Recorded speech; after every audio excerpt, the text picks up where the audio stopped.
पता नहीं। ओके यार मुझे बताओ, अगर यूनिफॉर्म स्पीड है तो कहने से एक्सेलेरेशन जीरो, एक्सेलेरेशन जीरो मतलब नेट फोर्स जीरो हो रहा होगा, मतलब कोई ना कोई दो फोर्सेस लग रहे होंगे जो एक दूसरे को बैलेंस आउट कर रहे होंगे। एक फोर्स लग रहा है, इलेक्ट्रिक फील्ड दी गई है और चार्ज पार्टिकल दिया गया है। अगर एक क्यू चार्ज है, लेट्स से इलेक्ट्रिक फील्ड है इधर, तो कहना है इलेक्ट्रिक फील्ड की वजह से जो फोर्स लगेगा वो इधर लगेगा। Now if this particle is let's say moving like this, उल्टा sorry, if this particle is moving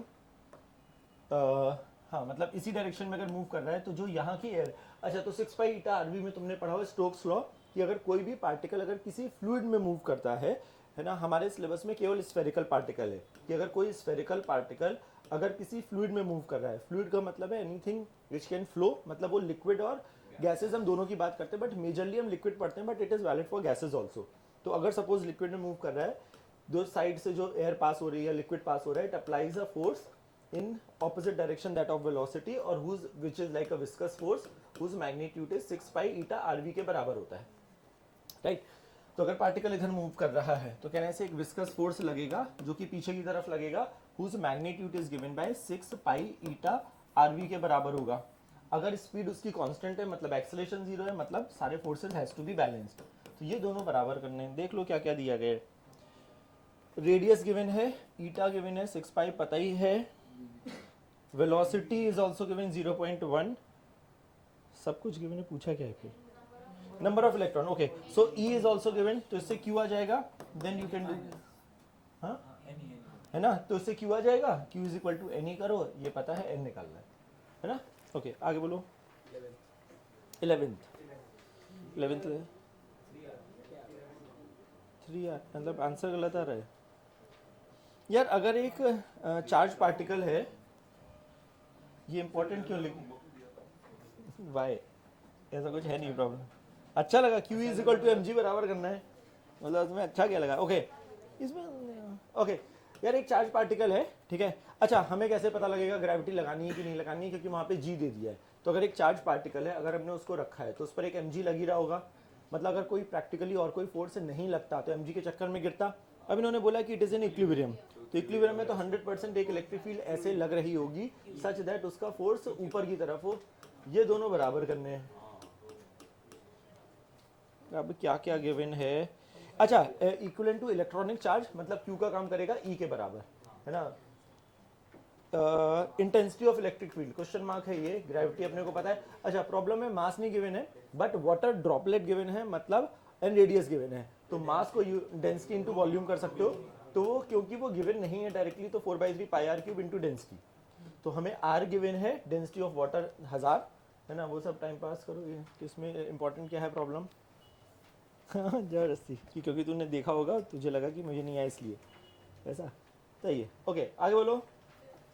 5th exercise, DPP में, डीपीपी का ओ अच्छा अच्छा अच्छा अच्छा 5th में ना यार एक चीज़ है कि अभी हमने कैपेसिटर पढ़ा नहीं है, बट बाद में जब हम कैपेसिटर पढ़ेंगे ना तो थोड़ा सा आइडिया समझना कि क्या है कैपेसिटर इज, तो मैं उसमें कुछ हेल्प करूँ। अरे तू आया है, थैंक यू यार। सुनो सॉरी, तो कैपेसिटर जब बाद में पढ़ेंगे, इसका यूज केस बहुत ज़्यादा नहीं है। सो कैपेसिटर हम उस चीज़ को बोलते हैं जहाँ पर दो प्लेट्स होती हैं, एक पर पॉजिटिव होता है एक पे नेगेटिव। इसकी ज़रूरत नहीं, बट थोड़ा सा फील समझ लो। तो पॉजिटिव से नेगेटिव की तरफ कैपेसिटर के अंदर एक इलेक्ट्रिक फील्ड जनरेट होती है, ठीक है, हमेशा पॉजिटिव से नेगेटिव, और वो एक यूनिफॉर्म इलेक्ट्रिक फील्ड होती है। इन्होंने बोला है कौन सा प्रॉब्लम था 5th ना, हाँ। अब हॉरिजॉन्टल प्लेट्स हैं, ठीक है, दो हॉरिजॉन्टल प्लेट हैं और उसके बीच में एक डस्ट पार्टिकल है जो कि रेडियस दी गई है सराउंड, नहीं sorry sorry sorry sorry sorry mass दिया गया है, चार्ज दिया गया है, स्टिल स्टैंड। अच्छा हॉरिजॉन्टल प्लेट्स है, ठीक है। अगर यहाँ पर एक कोई पार्टिकल रखेंगे, आइडियली उसको एम के चक्कर में गिरना चाहिए, ठीक है। अगर वो गिर नहीं रहा है, मतलब 100% ऐसा हो रहा होगा, इस चार्ज पार्टिकल पे एक फोर्स लग रहा होगा जो कि इसके एम को बैलेंस कर रहा होगा। वो फोर्स हो सकता है only because of electric field, ठीक है। मतलब हाइपोथेटिकली सिचुएशन ऐसी होगी कि यहाँ पर एक प्लस चार्ज होगा प्लेट पर और यहाँ पर एक माइनस होगा, सच दैट फील्ड आ रही होगी अंदर, ऐसा कुछ होगा। हमें इसकी ज़रूरत नहीं है इनिशियल कंडीशन में हमारे पास, क्योंकि दोनों फोर्सेस बैलेंस हैं, तो क्यू ई एम जी के बराबर हो रहा होगा। यहाँ तक सही। अब ये बोल रहे हैं कि हमने अगर पोलैरिटी उल्टी कर दी, मतलब उल्टा वाला कहानी, यहाँ प्लस कर दिया और यहाँ माइनस कर दिया, तो जो इलेक्ट्रिक फील्ड नीचे से ऊपर थी अब वो सेम मैग्नीट्यूड हो जाएगा ऊपर से नीचे। mg तो लग ही रहा था, if my electric field is also नीचे तो कहना है जो फोर्स लगेगा QE वाला वो भी नीचे लगेगा, तो प्रैक्टिकली मुझ पर नेट फोर्स लग रहा है ये, एंड डिवाइडेड बाय हमें एक्सेलरेशन पूछा है तो अपॉन उसका मास, क्योंकि पहली वाली कहानी से मुझे QE की वैल्यू mg के बराबर पता लग गई, तो 2m, अच्छा तो इसमें फालतू दिया इन्फॉर्मेशन की कोई ज़रूरत ही नहीं है, तो QE की जगह mg रखेंगे तो 2mg अपॉन m, तो मेरे हिसाब से आंसर सीधे सीधे BC हो जाएगा। अच्छा सो पॉइंट इज वो फालतू में इन्फॉर्मेशन दी गई है which is not needed. Ideally थोड़ा सा जब और बेटर फील प्लेट का आता है तो हमें समझ में आता है, इनिशियली हो सकता है डायग्राम नहीं समझ में आए, तो बस प्लस से माइनस की तरफ फील्ड होती है एंड अंदर यूनिफॉर्म फील्ड होती है if there are two plates which are kept. सही है, पक्का, ओके आगे बोलो। इम्पल्स से भी कर सकते हो, हाँ सो इम्पल्स से भी कर ही सकते हो, मतलब या तो फोर्स निकालो से, मतलब एक ही बात है, ओके मतलब ठीक है। एनी अदर DPP 4 का क्वेश्चन नंबर 4 का 28 के पहले कोई, ओ याद है, अच्छा हमने दो चीज़ें पढ़ी थी, एक पढ़ी थी शीट और एक पढ़ी थी प्लेट, है ना, और एक वर्ड वहाँ पे ये भी यूज़ किया था, जब भी हम कंडक्टिंग वर्ड यूज़ करते हैं तो हम ये बोलते हैं कि दोनों तरफ चार्ज है, तो अगर दोनों तरफ चार्ज है तो फील्ड होती है सिग्मा बाय एप्सिलॉन नॉट, है ना, तो इन्होंने एक प्लेट है जिस पे दोनों तरफ चार्ज है और हमने एक रस्सी को यहाँ से हैंग किया, तो अगर उस पर चार्ज होगा इस प्लस प्लस के चक्कर में रिपल्शन होगा, मतलब वो कहीं पे जाके रुकेंगे, राइट। तो बस वो डायग्राम, तो सपोज ये मेरे पास प्लेट है, अगर मैंने धागे से एक चार्ज को लटकाया यहाँ पे तो कहना है सो कहीं ना कहीं जाके रुकेंगे, बस उसको रुका दो यार। इस पे फोर्स कितने लग, इस पे फोर्स लग रहे होंगे, एक mg लग रहा है, एक t लग रहा है और एक f लग रहा है, कहना ऐसे f इज इक्वल टू होता है QE के बराबर, तो Q हमें क्या क्या गिवन है, Q हमें गिवन है, DPP कौन सा क्वेश्चन था यार, Q is equal to Q करना है, वेरी गुड। अच्छा सरफेस चार्ज डेंसिटी पूछी है, तो Q अगर इस पे चार्ज है तो Q इंटू E फोर्स लगेगा, E का काम कर रहा है ये, एंगल दिया आई थिंक थीटा बीटा दिया है वर्टिकल से, तो ये थीटा, टी का कॉस थीटा बराबर कर दो इसके, साइन बराबर कर दो,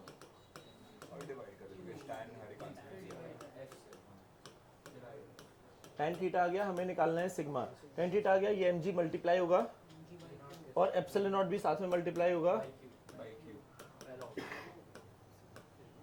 दो चार्जेस है, हाँ एक्सप्लेन कर एक बार कि अगर दो ट्राई क्या तूने करा है तो फिर ट्राई क्या, ये क्यों ये माइनस क्यों, हाँ बोल, पहले तो बाहर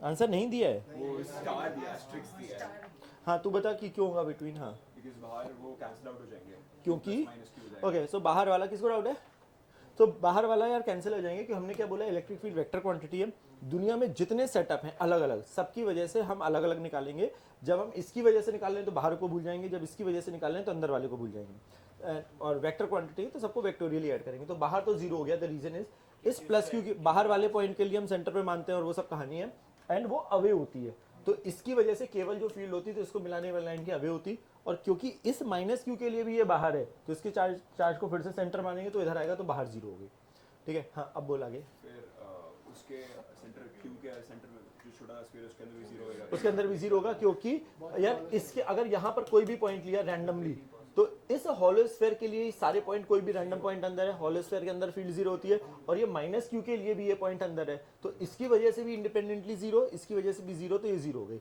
okay last one is between में अंदर वाले का चार्ज आएगा बट बाहर वाले का अंदर, वेरी गुड कूल, तो बीच में कोई पॉइंट है तो इस बड़े वाले के लिए ये पॉइंट अंदर है तो फील्ड जीरो, और इसको हम इसके लिए बाहर है तो सेंटर पे मान सकते हैं। सो एक्चुअली ना अभी ये देखा है तो ये फील्ड इसके अंदर ना ऐसे होती है, इसको इसी चीज को हम बाद में स्फेरिकल कैपेसिटर भी बोलेंगे, जस्ट बेटर फील होगा जब हम कैपेसिटर पढ़ेंगे।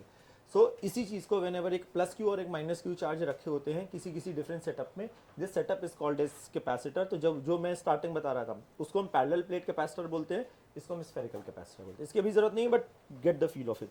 ओके 20th 17th इंडिपेंडेंट आएगा कटेगा ना, आर कटेगा, सिग्मा को सब्स्टिट्यूट कर, हाँ वही Q/4 है, चलिए एक बार देख लेते हैं, spherical charge conductor on the surface. यार अब हमें नॉर्मली हमने जो स्फेयर के फॉर्मूले याद किए हैं वो Q के फॉर्म में करें, राइट। तो अगर सिग्मा दे दिया है तो सिग्मा और क्यू में रिश्ता क्या होता है? कितने को डाउट है ना? नहीं, किसको डाउट है? अपॉन तो सिग्मा और क्यू में रिश्ता क्या होता है? अगर एक स्फेरिकल अगर क्यू बाई एरिया, तो अगर मुझे क्यू के फॉर्म में लिखना होता है तो हमारा सरफेस पे जो फील्ड होती है वो होती है के क्यू बाई आर स्क्वायर। तो sigma upon area is equal to sigma is equal to Q upon A. तो हम Q is equal to sigma into A भी लिख सकते हैं। तो इस क्यू को we can replace in form of sigma, sigma into area sphere, hollow sphere है, तो ये अपॉन आर स्क्वायर है ना। तो मतलब नहीं, यू कैन रिप्लेस, दोनों अलग अलग भी निकाल सकते हो, बट अगर हम सिग्मा और बाकी चीज़ों को कंपेयर करा रहे हैं तो let's make the formula in form of sigma so that हमारे लिए वो इजी हो जाए rather than calculating twice sigma के फॉर्म में, क्योंकि इन्होंने सिग्मा सेम रखा है ना। सो रादर देन पहले मैं इसका निकालूं क्यू के फॉर्म में, उसका निकालूं, कंपेयर करूं, so better is change your formula in form of जो चीज़ कॉन्स्टेंट है। नहीं, द पॉइंट इज कि हमने हमेशा इलेक्ट्रिक फील्ड स्फीयर के रिस्पेक्ट में एक पॉइंट चार्ज के साथ कंपेयर किया था। हाँ नहीं, पॉइंट पे निकाला है, नहीं, फील्ड हमेशा किसी पॉइंट पर है और किसी सेटअप की वजह से है। तो सेटअप यही है ना। फील्ड हम यहाँ निकाल सकते हैं, यहाँ निकाल सकते हैं, सरफेस पे निकाल सकते हैं, यहाँ निकाल सकते हैं। तो फील्ड किसी पॉइंट पर निकाल रहे हैं, किसकी वजह से? इसकी वजह से। बट हमने जो फॉर्मूले याद किए वो क्यू के फॉर्म में याद किए हैं। तो हमने फॉर्मूला सरफेस पे फील्ड बोला है के क्यू अपॉन आर स्क्वायर होता है। तो आइडियली हम इससे कंपेयर कर सकते थे, बट हमने देखा कि जो दूसरा सेटअप है जहाँ पे वो सिग्मा सेम रख रहे हैं, आर चेंज कर रहे हैं कुछ, बट कीपिंग दिस कांस्टेंट, तो हमने बोला एक काम करते हैं, इस फॉर्मूले को ऐसी चीज में कन्वर्ट करते हैं जो चीज हमारे लिए कांस्टेंट हो। जैसे ही हमने उसको रिप्लेस किया, somehow R square is getting answer, then वो फील्ड इज कमिंग आउट। हाँ 20th इंग्लिश मुझे लगता है हॉरिबल नहीं है, शायद इसका आंसर 1/2 या 2 होगा। इसका आंसर होगा 1/2 यार। अच्छा, तूने लास्ट क्लास करी है ना, तो वहां पर हमने दो वर्ड यूज किए थे, एक यूज किया था शीट और एक यूज किया था प्लेट। तो शीट, दैट्स इट, तो वही है फिर। तो अगर शीट है तो फील्ड क्या होगी? सिग्मा बाई 2 है ना। और चार्ज, तो फोर्स कितना हो गया? Q इंटू ई। और जब प्लेट है तो फील्ड हो जाएगी ये रेशियो पूछा गया है यार। अच्छा, वैसे मैं एक बार बता दूं, ये थोड़ा सा कंफ्यूजन है बहुत बार, बट इन जनरल अगर वो शीट यूज कर रहे हैं, दे वांट टू से कि एक ही साइड चार्ज मानो, बट अगर उन्होंने कंडक्टिंग शीट वर्ड यूज कर दिया तो वो दोनों है, तो वो थोड़ा सा है कंफ्यूजन, बट वो प्रॉब्लम से ही तुम्हें थोड़ा सा जज करना पड़ेगा कि एग्जैक्टली क्या हो रहा है ना। तो बट वो समझ में आ जाता है। Okay, any other exercise? 26 के पहले कोई 24? शीट में सिर्फ एक बार जो नो, वही बोलो, थोड़ा सा यार है, हर चीज़ की थिकनेस होती है। मैं कितनी भी पतली शीट लूँ, है ना, हम चार्ट तो दोनों तरफ डाल ही सकते हैं ना, बट रियलिटी में when they try to say कि शीट है, they want you to take कि एक ही तरफ लो, बट आइडियली अगर बोल दिया कि कंडक्टिंग शीट है तो कंडक्टिंग वर्ड में तो समझ गए, तो पर वो सिर्फ शीट और प्लेट है तो शीट में सिंगुलर प्लेट, मतलब आइडियली यस, हाँ वैसा। 24 के पहले कोई? अच्छा, ये थोड़ा सा ना, अच्छा उसके पहले के हो गए। ओके, क्या बोला गया? Separation the field at P is E। P क्या है? Is the line joining P x from close to 0 to slightly less than which of the following represent the curve. Okay, अच्छा यार, ये एक जनरलाइज चीज़ थोड़ा सा समझना। एक चार्ज Q यहाँ पर है और दूसरा चार्ज भी Q यहाँ पर है। इन्होंने बोला है कि इनके बीच का सेपरेशन L दिया गया है। अब ये डायग्राम बना रहे हैं eight a distance from one of the charge. अगर मैं, ये x है, ये वन ऑफ द चार्ज से मैं डिस्टेंस को x से ट्रीट कर रहा हूँ और यहाँ पर मैं इलेक्ट्रिक फील्ड का रिप्रेजेंटेशन बनाना चाह रहा हूँ from close to 0 to slightly less than L, which of the following will represent. समझना ध्यान से यार, इलेक्ट्रिक फील्ड वेक्टर क्वांटिटी है फॉर श्योर। अगर मेरा पॉइंट एग्जैक्टली बीच में होगा तो 0 होगी, तो पक्का मेरा ग्राफ यहाँ से तो पास होना ही है। अच्छा, direction in terms of graph, अगर पॉजिटिव x होता है तो हम उसको पॉजिटिव y में बनाने की कोशिश करते हैं क्योंकि वो E ऊपर ले रहे हैं। अगर वो निगेटिव होगा तो हम उसको नीचे की तरफ दिखाते हैं। जैसे कि अगर मैं बिल्कुल ही पहले वाले चार्ज के बिल्कुल ही पास में पहुंच जाऊं, बिल्कुल पास में, इसके बिल्कुल यहाँ पर, तो कहना है इसकी वजह से जो फील्ड होगी, कहना है वो बहुत ज्यादा होगी, के Q upon R square, and R theoretically 0 approach कर रहा है। इसकी वजह से अगर यहाँ से मैं x से डिस्टेंस पे एक पॉइंट लूँ तो इसकी वजह से जो फील्ड होगी वहाँ पे L माइनस एक्स आएगा। बट x अगर 0 अप्रोच कर रहा है, can I say this will reaches to super big value which is theoretically infinity. तो कहना है जब मैं बिल्कुल इसके पास हूँ तो मेरी फील्ड इन्फिनिटी है and that too positive infinity, क्योंकि इसकी वजह से पॉजिटिव एक्स एक्सिस में है। यहाँ तक सही। इसके अगर मैं बिल्कुल इसके पास पहुंचूं बिल्कुल, तो इसकी वजह से फील्ड प्रीडोमिनेंटली बहुत ज्यादा होगी कंपेयर टू दिस, और इसकी वजह से जो फील्ड होगी वो प्रीडोमिनेंटली माइनस एक्स एक्सिस की तरफ होगी, क्योंकि इसको मैं उस टाइम पे काउंट ही नहीं कर रहा हूं। तो कहना है वो नेगेटिव इन्फिनिटी की तरफ अप्रोच कर रहा है, तो मेरे पास यहां पर आएगा। वैसे तो यहीं पे ही खत्म हो गया, उससे समझ में आ जाएगा कि एक ये है, एक ये पॉइंट है और एक ये पॉइंट है, इनको ज्वाइन करना है। ऐसी वाली कहानी होगी। एक्चुअली अगर तुम्हें बिल्कुल ही कहानी समझनी है तो फिर जनरल लिखो, उसको डिफरेंशिएट करो, ये सब कि स्लोप पॉजिटिव हो रहा है फिर नेगेटिव हो रहा है, ये सब टाइम पास, बट उसकी जरूरत नहीं है। अगर मुझे 3 पॉइंट मिल गए, most of the problem of graph is by the process of elimination हो जाते हैं। ठीक है, कि सेकंड वाला है उसमें स्ट्रेट लाइन है, वो नीचे दिख रहा है स्ट्रेट लाइन नहीं है, तो वो सेकंड वाला वैसे ही गायब। थर्ड वाले में उन्होंने एक डेफिनेट वैल्यू दी है कि भाई वो यहाँ से ऐसा बनाया है, तो वो डेफिनेट नहीं है, वो इन्फिनिटी की तरफ अप्रोच कर रहा है, इसलिए थर्ड गायब। फोर्थ वाले में सॉरी फर्स्ट वाले में प्रॉब्लम ये है कि वो डायरेक्शन दोनों सेम ले रहे हैं, है ना, इसलिए वो गायब। तो नेगेटिव, हाँ अगर वो नेगेटिविटी होता तो कुछ और है। तो ऐसे कोई भी प्रॉब्लम्स ऑफ इसमें क्रिटिकल पॉइंट दिमाग लगाओ एंड प्रोसेस ऑफ एलिमिनेशन कर दो। यस अगर ऑपोजिट होता तो जीरो नहीं होता, हाँ मतलब दोनों, मतलब वो जीरो टच नहीं करता फिर बस, क्योंकि हाँ अगर सपोज, अच्छा चलो एक बार एक नेगेटिव भी देख लेते हैं तो समझ में आ जाएगा। ये समझ में आ गया। अगर सपोज ये नेगेटिव होता तो क्या होता, लेट्स सी, या कुछ और होता तो क्या होता। अगर ये नेगेटिव है, ठीक है, तो मैं पहले क्रिटिकल पॉइंट पे वापस से आऊंगा कि बिल्कुल पास में इसका इफेक्ट खत्म हो चुका है, कुछ भी हो इसकी वैल्यू, तो ये तो यहीं पे आया। नेगेटिव के जब मैं बिल्कुल यहाँ आऊंगा तो नेगेटिव की वजह से जो फील्ड होती है वो उसकी तरफ होती है, तो ये प्रीडोमिनेंट होगा, इसको भूल जाओ। तो और वो पॉजिटिव है तो ये भी यहाँ आया। अब बीच की कहानी सुनो, तो यार अब एक जगह पे इन्फिनिटी, दूसरे जगह पे इन्फिनिटी, ठीक है, तो मतलब कहीं ना कहीं पहले कुछ कम हो रही होगी और फिर बढ़ रही होगी ना। और अगर तुम्हें याद हो तो वो बिल्कुल एग्जैक्टली बीच में आएगा वैसे तो, अगर दोनों सेम है तो अगर इस पॉइंट को और इस पॉइंट को ज्वाइन करना है, ठीक है, तो वो वैसे ही कुछ होगा, नॉट नेसेसरली बीच में जीरो नहीं होगा, है ना, क्योंकि इसकी वजह से इधर और माइनस की वजह से इधर, है ना, तो कहीं पे जीरो टच नहीं करेगा वो, है ना, तो वो कम होगा बट फिर वो इफेक्टिवली बढ़ेगा। सो इट इज एग्जैक्टली बीच में मिनिमा आएगा। निकालने का तरीका वैसे वही है, इक्वेशन लिखो, डिफरेंशिएट करके जीरो करो, तो तुम्हें एग्जैक्टली पता लग जाएगा। हो सकता है जैसे ये क्यू है, ये माइनस क्यू है, तो बीच में आ रहा है ये मिनिमा, बट अगर ये सपोज 4 होता, अब ये शिफ्टेड होता लेफ्ट या राइट में, तो वो ग्राफ कुछ ऐसा भी हो सकता था। 34 ओह ओके, तो अगर अच्छा कौन सा positive, 34 E is taken positive if it is along the line joining from A to B. अच्छा ओके यार, अगर ये नेगेटिव हो गया, देखो पॉजिटिव में तो हमें दिख गया कि ये ग्राफ बन रहा है, राइट। अगर ये पॉजिटिव, क्या हम ये देख ले कि सपोज ये नेगेटिव है और ये पॉजिटिव है तो क्या हो रहा है। अगर ये नेगेटिव होता तो फील्ड उसकी तरफ हो रही है विच इज दिस, और जब ये पॉजिटिव है तो अवे हो रही है जस्ट यहां पर, जब तो वो इधर हो रही है, तो वो ग्राफ होता है ये। अगर उल्टा होता तो, क्योंकि इस पॉजिटिव की वजह से अवे बोल रहे हैं हम, तो वो प्लस इन्फिनिटी की तरफ अप्रोच कर रहा है, और वो प्रॉब्लम में वैसे मेंशन कर भी दिया है, स्टेटमेंट में लिखा है E is taken positive if it is along the line joining from A to B, है ना। तो अगर ए टू बी की तरफ है तो हम ई को पॉजिटिव लेंगे, तो अगर वो पॉजिटिव इन्फिनिटी अप्रोच कर रहा है तो वो इधर है, अदरवाइज ऐसे पर। यार मुझे बता,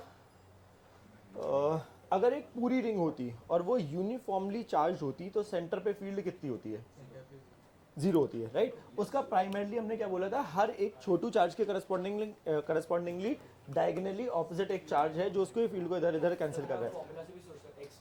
हाँ वही हाँ, तो ये हो सकता है। अब मैं बोल रहा हूँ कि अगर मैंने एक छोटू सा पार्ट गायब करा, छोटू सा केवल, ठीक है, जिस छोटू की लेंथ है लेट्स से डी, तो इसका जो डायमेट्रिकली ऑपोजिट है ये अब नहीं है, तो यहां से यहां तक एंड यहां से यहां तक सब एक दूसरे को कैंसिल कर रहे हैं, ओनली तकलीफ विद दिस। तो अगर मैं इसको बोलूं कि यहाँ पे चार्ज डी क्यू है, तो इस डी क्यू की वजह से सेंटर पे जो फील्ड होगी वो के छोटा D Q charge upon R square होगी, पक्का। अगर मैं इस डी क्यू को अपने नोन चीज़ों के टर्म्स में निकाल लूँ तो मेरा काम चल जाएगा। ये रिंग है तो टोटल चार्ज कहाँ डिस्ट्रीब्यूटेड है, 2 पाई आर में क्यू, तो यूनिट में कितना, तो डी में कितना, तो Q upon 2 pi R into D हो जाएगा। ये हमारा छोटा डी क्यू का काम करेगा। ये रिप्लेस करा तो क्या है ऑप्शन किस टाइप के हैं? अच्छा, एक तो किस तरफ है, तो इसकी वजह से उस तरफ है जहां पर वो गैप है, तो डायरेक्शन इज दैट। एंड यहाँ पे एक आर स्क्वायर आ रहा है, और जब इसको रिप्लेस करेंगे तो एक नीचे एक और आ रहा है ये करने की क्यूब आएगा सीधा यार, क्योंकि ऑप्शन में ना वहाँ पे आर स्क्वायर आर क्यूब भी दिया है। हाँ वो तो पता है पर मतलब वो कैसे करेंगे, मतलब हमें तो आर तो डी क्यूब वेट चार्ज का वैल्यू ही है। नहीं बट लेकिन यहाँ तो आर स्क्वायर आ रहा है ना, मतलब वो कैसे जस्टिफाई करोगे out of the given option कि आर स्क्वायर भी ऑप्शन है आर क्यूब भी है ना। आर क्यूब बात हो गया। हाँ नहीं मैं वो बोल रहा है कि अगर बिना निकाले, हाँ नहीं मुझे अभी भी नहीं समझ रहा, तू क्या बोल रहा है? सीधा यही होना चाहिए ना, क्योंकि डी क्यूब को कोई भी चार्ज हो सकता है, पर इसका इनवर्सली प्रोपोर्शनल तो आर स्क्वायर ही है। नहीं तो आंसर आर स्क्वायर नहीं आर क्यूब होगा आंसर, हाँ क्योंकि यहाँ पे आर स्क्वायर फॉर्मूले का है और डी क्यूब में भी एक और आर आ रहा है ना, तो वो तो निकालना ही पड़ेगा ना कि वो किसके प्रोपोर्शनैलिटी आ रहा है, वो तो सॉल्व करके ही पता लगेगा ना, इसलिए वैसे। Any other? हाँ सर 32 करना चालू करा कुछ 32 अरे क्या हुआ, तू पहली क्लास आ रहा है क्या इलेक्ट्रो की, ऐसा क्यों लग रहा है? पिछली बार नहीं आया था? तो गलती से एक आध प्रॉब्लम कोई किया हो? कौन सा चैप्टर चल रहा है ये बता दे पक्का? हाँ वैट के लिए किया था, कितने नंबर आए वैट में? फिर तो ये तो है ही, तो फिर क्लास में बैठने का पर्पस क्या है? तो फिर चिल कर लो, दो चीजें साथ में कैसे होगी? Okay any other? जल्दी कोई और है क्या? 37 32 सर ये वैसे करना है क्या, ड्रिंक का किया था उसके डिफरेंशिएट नहीं करना है भाई।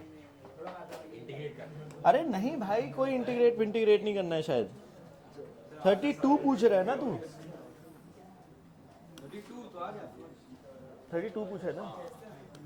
हमने एक क्वार्टर रिंग की, ओए केवल एक क्वार्टर रिंग की वजह से हमने, अगर यहाँ पे लैम्डा है तो हमने उसकी वजह से फील्ड देखी है कि के लैम्डा बाई आर इधर होती है और के लैम्डा बाई आर इधर होती है, राइट? और माइनस होती है तो एग्जैक्टली टूवर्ड्स हो जाएगी। अब यहाँ पर एक प्लस है इधर वाला और वो है 2 लैम्डा, इधर वाला -2 लैम्डा, इधर अगेन प्लस और इधर माइनस, सबकी वजह से अलग अलग निकलते हैं। समझ में आ गया ना? मतलब ठीक है, मतलब अच्छा ही प्रॉब्लम है। अगर ये बाद में आ रहा है ना तो this is considered to be a good problem, ठीक है? मतलब अभी बहुत सारे लोगों को आ गया होगा but eventually it's a good problem. तो कहना है इस माइनस लैम्डा की वजह से जो भी होगा इस माइनस डबल होगा, तो इन दोनों को हटा के इसको अगर मैं गायब करूं तो इसको मैं माइनस लैम्डा कर सकता हूं, इस 2 लैम्डा और इस लैम्डा को हटाकर, क्योंकि एग्जैक्टली ये है ये, तो प्रैक्टिकली मुझे फील्ड जो निकालनी है इस प्लस लैम्डा और इस माइनस लैम्डा की वजह से। इस प्लस की वजह से के लैम्डा बाई आर, इधर मैं एक एरो बना रहा हूं जिसकी वैल्यू है के लैम्डा बाई आर, और एक इधर इस माइनस की वजह से इधर एंड इधर, ये और ये गायब हो गए, केवल ये बचा। So answer is minus twice of जो एक सिंगल नंबर होता है विच इज दिस। लैम्डा को सब्स्टिट्यूट कर दो, लैम्डा को सब्स्टिट्यूट क्या कर दो, लैम्डा के फॉर्म में होगा ना। के को सब्स्टिट्यूट करना। और अगर तुम ध्यान से देखो आई कैप में माइनस आई कैप में एक, अच्छा but none is also there, but ठीक है। फिर से बोल। हाँ तो वही तो, मतलब तो यहाँ पे और जल्दी देखो कितना जल्दी इज इम्पोर्टेंट। जैसे -2 था और यहाँ था, तुम दोनों की वजह से लिखो, बट मुझे पता लग रहा है कि इस -2 और ये माइनस लैम्डा का एग्जैक्टली सिमेट्रिकल जैसा आएगा, तो इसको गायब करके मैंने इस -2 को लैम्डा ट्रीट कर लिया, इस +2 लैम्डा और इस लैम्डा को गायब करके केवल एक लैम्डा, तो वो थोड़ा सा और 10 सेकेंड 15 सेकेंड और बच जाएंगे वैसे ऐसे। अच्छा ये पता अभी हमने वैसे इलेक्ट्रिक लाइन ऑफ फोर्सेस नहीं पढ़ी हैं, ठीक है, बट आइडिया क्या है, जब हम यूनिफॉर्म लाइंस बनाते हैं तो it is equally spaced parallel lines. अगर कहीं पर ज्यादा लाइंस पास है कंपेयर टू किसी दूसरी जगह, मतलब density of lines are more, तो वहां पर इलेक्ट्रिक फील्ड ज्यादा होती है। वैसे मैं electric line of forces separately बताऊंगा, बट आइडिया इज कि यहाँ पर बस केवल ये पूछ रहे हैं कि कहाँ पर मैग्नीट्यूड ऑफ इलेक्ट्रिक फील्ड ज्यादा होगा। तो बस हाँ, तो अभी बस इतना सा याद रख लो कि अगर मैंने बहुत सारी ऐसी कहानी बनाई है, अगर लाइन दूर हो रही है और कहीं पर ज्यादा डेंसिटी है तो वहाँ पे मैग्नीट्यूड ऑफ इलेक्ट्रिक फील्ड ज़्यादा होगा। यस। तो लास्ट वाली जो चीज़ करी है हमने, वहाँ पे डाइपोल मोमेंट निकालना सीखा है। डाइपोल हमने किसको बोला है, whenever a plus charge and minus charge is placed at a certain distance, तो हम उसको डाइपोल बोलते हैं। और उसका dipole moment distance between the one of the magnitude of the charge into distance between the charge के बराबर होता है। It is a vector quantity whose direction is from minus से प्लस। इतनी चीज़ों की बात करी थी हमने। एंड नाउ तो अभी हमने डाइपोल का सेटअप समझ लिया। अब हमने अलग अलग सेटअप की वजह से इलेक्ट्रिक फील्ड पढ़ी थी। अभी now write down the heading as electric field due to the dipole. Electric field due to the dipole, अलग अलग सेटअप की वजह से हम पढ़ चुके हैं। नेक्स्ट सेटअप इज हम डाइपोल की वजह से इलेक्ट्रिक फील्ड पढ़ रहे हैं। Electric field due to the dipole, इसमें दो पार्ट हम पढ़ने वाले हैं। Write down first is at an axial position. At an axial position,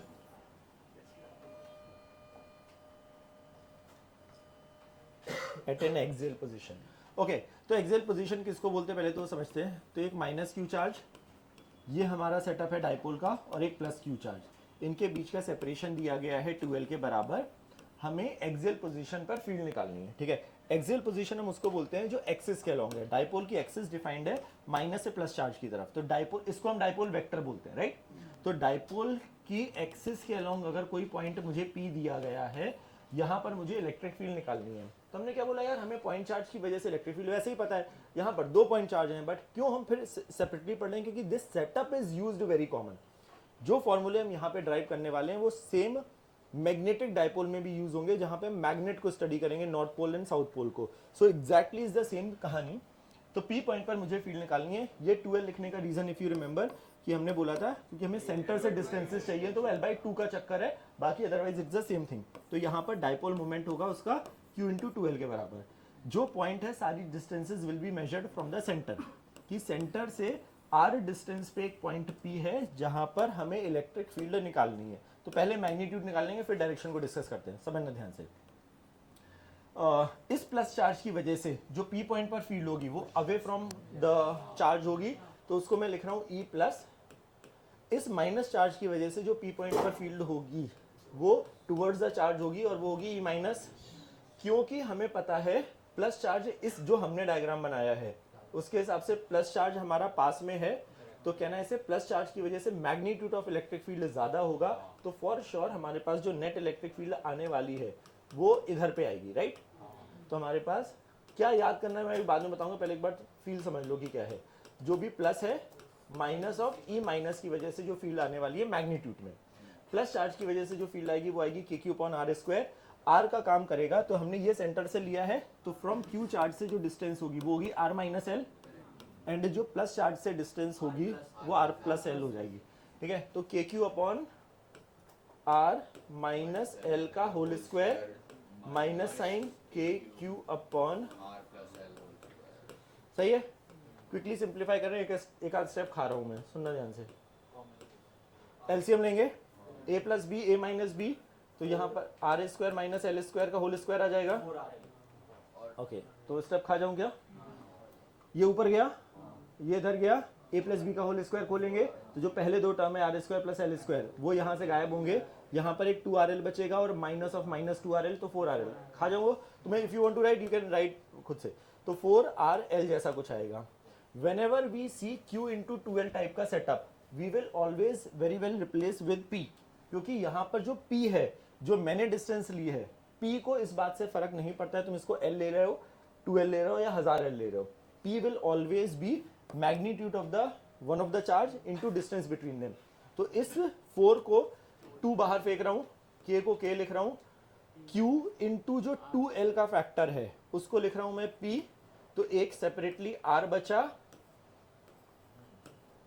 R² minus L² का होल स्क्वायर। ये समझ में आ रहा है। तो हमारे पास जो इलेक्ट्रिक फील्ड आ रही है at a distance R due to the dipole, वो आ रही है, ये जो फॉर्मूला है अब समझना, इसको लिख रहा हूं मैं E axial. This you have to remember. Yes, दूसरी चीज क्या याद रखनी है, इस डाइपोल में जब हम उसको रिप्लेस करते थे तो कहना है से P वेक्टर की जो डायरेक्शन डिफाइंड थी वो माइनस से प्लस की तरफ थी। समहाउ जो हमारे पास नेट इलेक्ट्रिक फील्ड आ रही है, कहने से एग्जैक्टली पैरेलल आ रही है as the direction of P, मतलब अगर मैं यहाँ पर वेक्टर चिपकाऊं तो क्या हम यहाँ पर वेक्टर डायरेक्टली लगा सकते हैं? तो वो डायरेक्शन और मैग्नीट्यूड दोनों दे देगा। मतलब अगर मेरे पास कोई पॉइंट है which is on the axis, वो पॉइंट पीछे भी हो सकता है, समझना ध्यान से। अगर सपोज पॉइंट यहाँ होता तो माइनस की वजह से फील्ड ज्यादा होती और प्लस की वजह से कम होती, तो पीछे भी इलेक्ट्रिक फील्ड जो आती वो इधर ही आती, मतलब वो डाइपोल के डायरेक्शन में ही आएगी। मतलब एक्सियल पोजीशन पे अपने को क्या याद रखना है, पहला फॉर्मूला ये, यहाँ तक सही। बट सो 10% प्रॉब्लम होते हैं इसके। मेजरली जो प्रॉब्लम होते हैं फॉर स्मॉल डाइपोल, समझना ध्यान से, कि अगर हमारा डाइपोल स्मॉल है तब जो फॉर्मूला यूज होता है that is more prominently use. Small dipole का मतलब क्या है कि the distance between plus and minus charge, अगर वो हमारे पास बहुत छोटू है compare to the distance where we want to find the electric field, then small dipole के लिए फॉर्मूला इज ज्यादा यूज। तो अगर एल बहुत छोटू है तो इसको हम आर स्क्वायर लिख सकते हैं, आर की पावर 4 आएगा और एक आर कैंसिल होगा, विच is very very very very important. तो एक्सियल पोजीशन पे जो फील्ड आती है वो आती है 2 kp बाई आर क्यूब। ये मैग्नीट्यूड रेक्टिफिकेशन करना है, डायरेक्शन के लिए सुपर सिंपल, यहाँ पे वेक्टर चिपकाया तो यहाँ पे हम डायरेक्टली चिपका सकते हैं। तो हमारे लिए याद वैसे तुम्हें दोनों करने, 10% प्रॉब्लम इस पे मिलेंगे। कई बार हमें डेटा नहीं गिवन है, समझना ध्यान से। नॉर्मली ये होता है सेंटीमीटर में कि ये है 2 सेंटीमीटर 5 सेंटीमीटर और ये डिस्टेंस दी जाती है मीटर में। तो by default it is a small dipole, can be treated like this. अगर एससीबी में एक प्रॉब्लम है जहां पर ये भी दिया है 2 मीटर और ये दिया है 5 मीटर, तब ये फॉर्मूला वैलिड नहीं होगा, then will have to use this formula. हर बार प्लस क्यू माइनस क्यू तो तुम कर ही सकते हो। सो मेजरली जो यूज हो रहा है, जो एप्लीकेशंस में यूज होता है वो ये यूज होता है। हाँ अगर बहुत ही जल्दी लिखो। value हाँ सेंटीमीटर में दिया और आर डिस्टेंस मीटर्स में दिया तो ये वाला। हाँ, मतलब अगर वो 100 का फैक्टर है तो वो कहीं ऐसा नहीं देंगे जहाँ पे तुम्हें कंफ्यूजन हो, और अगर कंफ्यूजन है तो यूज दिस, क्योंकि यहाँ पर कोई अप्रोक्सीमेशन नहीं है, वहाँ पर है। बट नॉर्मली या तो वो ऐसा देते हैं जहाँ पे पता लग जाए कि वो छोटू डाइपोल है, या फिर वो चाहते हैं कि तुम ये यूज करो तो दोनों मीटर में है, वो पता लगेगा ऐसा। अच्छा, ये पी पॉइंट तो मेरा पॉइंट है। जैसे ही मैंने एक माइनस क्यू और प्लस क्यू लिया, ये डाइपोल हो गया। पी पॉइंट पर तो हम फील्ड निकाल रहे हैं, डाइपोल तो ये बन चुका है ना। पी पॉइंट हो या नहीं हो, ये डाइपोल की तरह ट्रीट होगा, है ना। तो वन ऑफ द चार्ज का magnitude into separation between them, है ना। तो ये पी पॉइंट पर तो फिर यहाँ तक सही कहानी पक्का। Second write down at an equatorial position. So axial position पे ये है, प्लीज याद रखना, यहाँ पर कोई अप्रोक्सीमेशन नहीं है, यहाँ पर स्मॉल डाइपोल या शॉर्ट डाइपोल वर्ड यूज होगा, then you can very well apply 2 kp by R cube, जहां पर r will always be the distance from the centre of the dipole and direction is जो p vector की direction है वही हमारी e की direction है। Write down the second one is at an equatorial position. Second is at an equatorial position. Equatorial position हम उसको बोलते हैं विच इज परपेंडिकुलर वाली। सो वर्ड इक्वेटोरियल का मतलब ये है। फिर से अच्छा, सो data is exactly same I am taking ये सच दैट p की वैल्यू होगी q इंटू 2l के बराबर। तो इक्वेटोरियल पोजीशन बोलते हैं जब हमारे पास लाइन ज्वाइनिंग, जो एक्सिस वाली लाइन है, लाइन ज्वाइनिंग से परपेंडिकुलर वाली कहानी है। अच्छा, मैं थोड़ा पास बना रहा हूँ क्योंकि वो एंगल नहीं दिखेंगे। So but distance will always be taken from the centre. तो इस p पॉइंट पर मुझे फील्ड बतानी है बाइसेक्टर एग्जैक्टली, है ना। तो इस प्लस चार्ज की वजह से जो फील्ड आएगी वो आएगी अवे, और इसकी वजह से आएगी टूवर्ड्स। हाँ बस वही है। तो इसकी वजह से जो आएगी उसको मैं E प्लस लिख रहा हूँ, इसकी वजह से जो आएगी वो E माइनस लिख रहा हूँ। Since both the charges are symmetrical with respect to point P, तो जो मैग्नीट्यूड आएगा E प्लस का या फिर E माइनस का, कहने से वो सेम आएगा, और वो आएगा KQ by R square. So KQ upon R का काम करेगा अब ये, कहने से अंडर, तो ये आधा हो जाएगा L, तो अंडर रूट इसका और स्क्वायर करेंगे तो R square plus L square जैसा कुछ आएगा, राइट। इसकी वजह से जो भी फील्ड आ रही है, कैन यू सी, दोनों सिमेट्रिकल है तो एंगल हमारे पास सेम है, तो वाई डायरेक्शन कैंसिल हो रहा है। सो प्रैक्टिकली मुझे समझ में आ गया कि ये अगर थीटा पता लग जाए मुझे, तो इसका ई का कॉस थीटा और इसका ई का कॉस थीटा ऐड होकर 2e कॉस थीटा आ जाएगा। वो थीटा तो ये थीटा, तो इस राइट एंगल ट्राइंगल में हमें कॉस थीटा दिख रहा है विच इज दिस।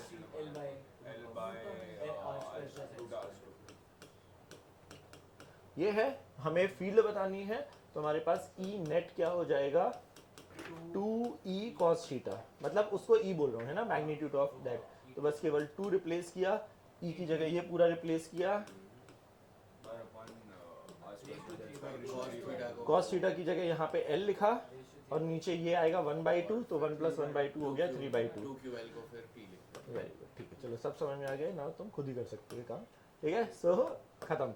जब भी मुझे ये सेटअप दिखेगा, Q&2L वाला सेटअप दिखेगा, we can very well write. तो अब इसको अपने को याद क्या रखना है कि इक्वेटोरियल पोजीशन पे जो फील्ड आती है वो आ रही है, K आ रहा है, Q इंटू 2L की जगह लिख रहा हूँ P अपॉन लिख रहा हूँ यहाँ पे R² प्लस x² की पावर 3/2।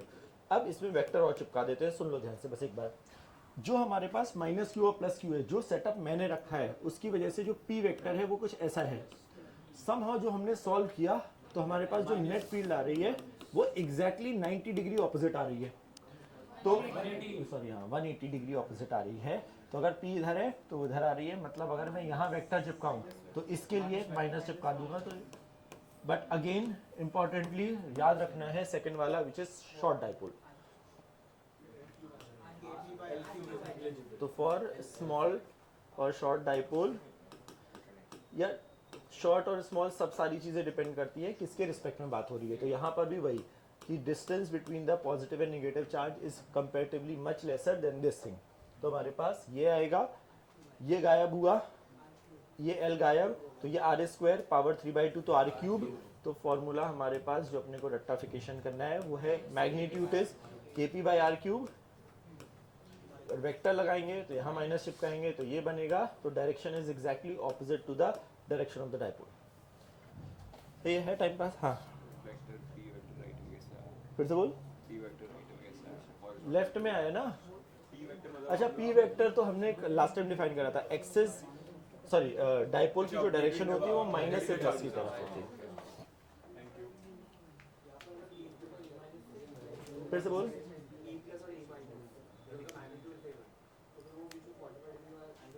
तो अच्छा तो नॉट नेसेसरली ना E प्लस इधर है और E माइनस इधर है, इन दोनों के बीच 90 हमने कब बोला है ना? हमने तो ये बोला है कि इनके बीच में कुछ एंगल है, नॉट नेसेसरली 90 तो तब बनेगा जब ये और ये बराबर हो। समझो ध्यान से, ये L और R बराबर हो तब ये 45 बनेगा, तब ये 45 होगा, तब वो मिलाकर 90 होगा। ये नॉट नेसेसरली कि वो बराबर है।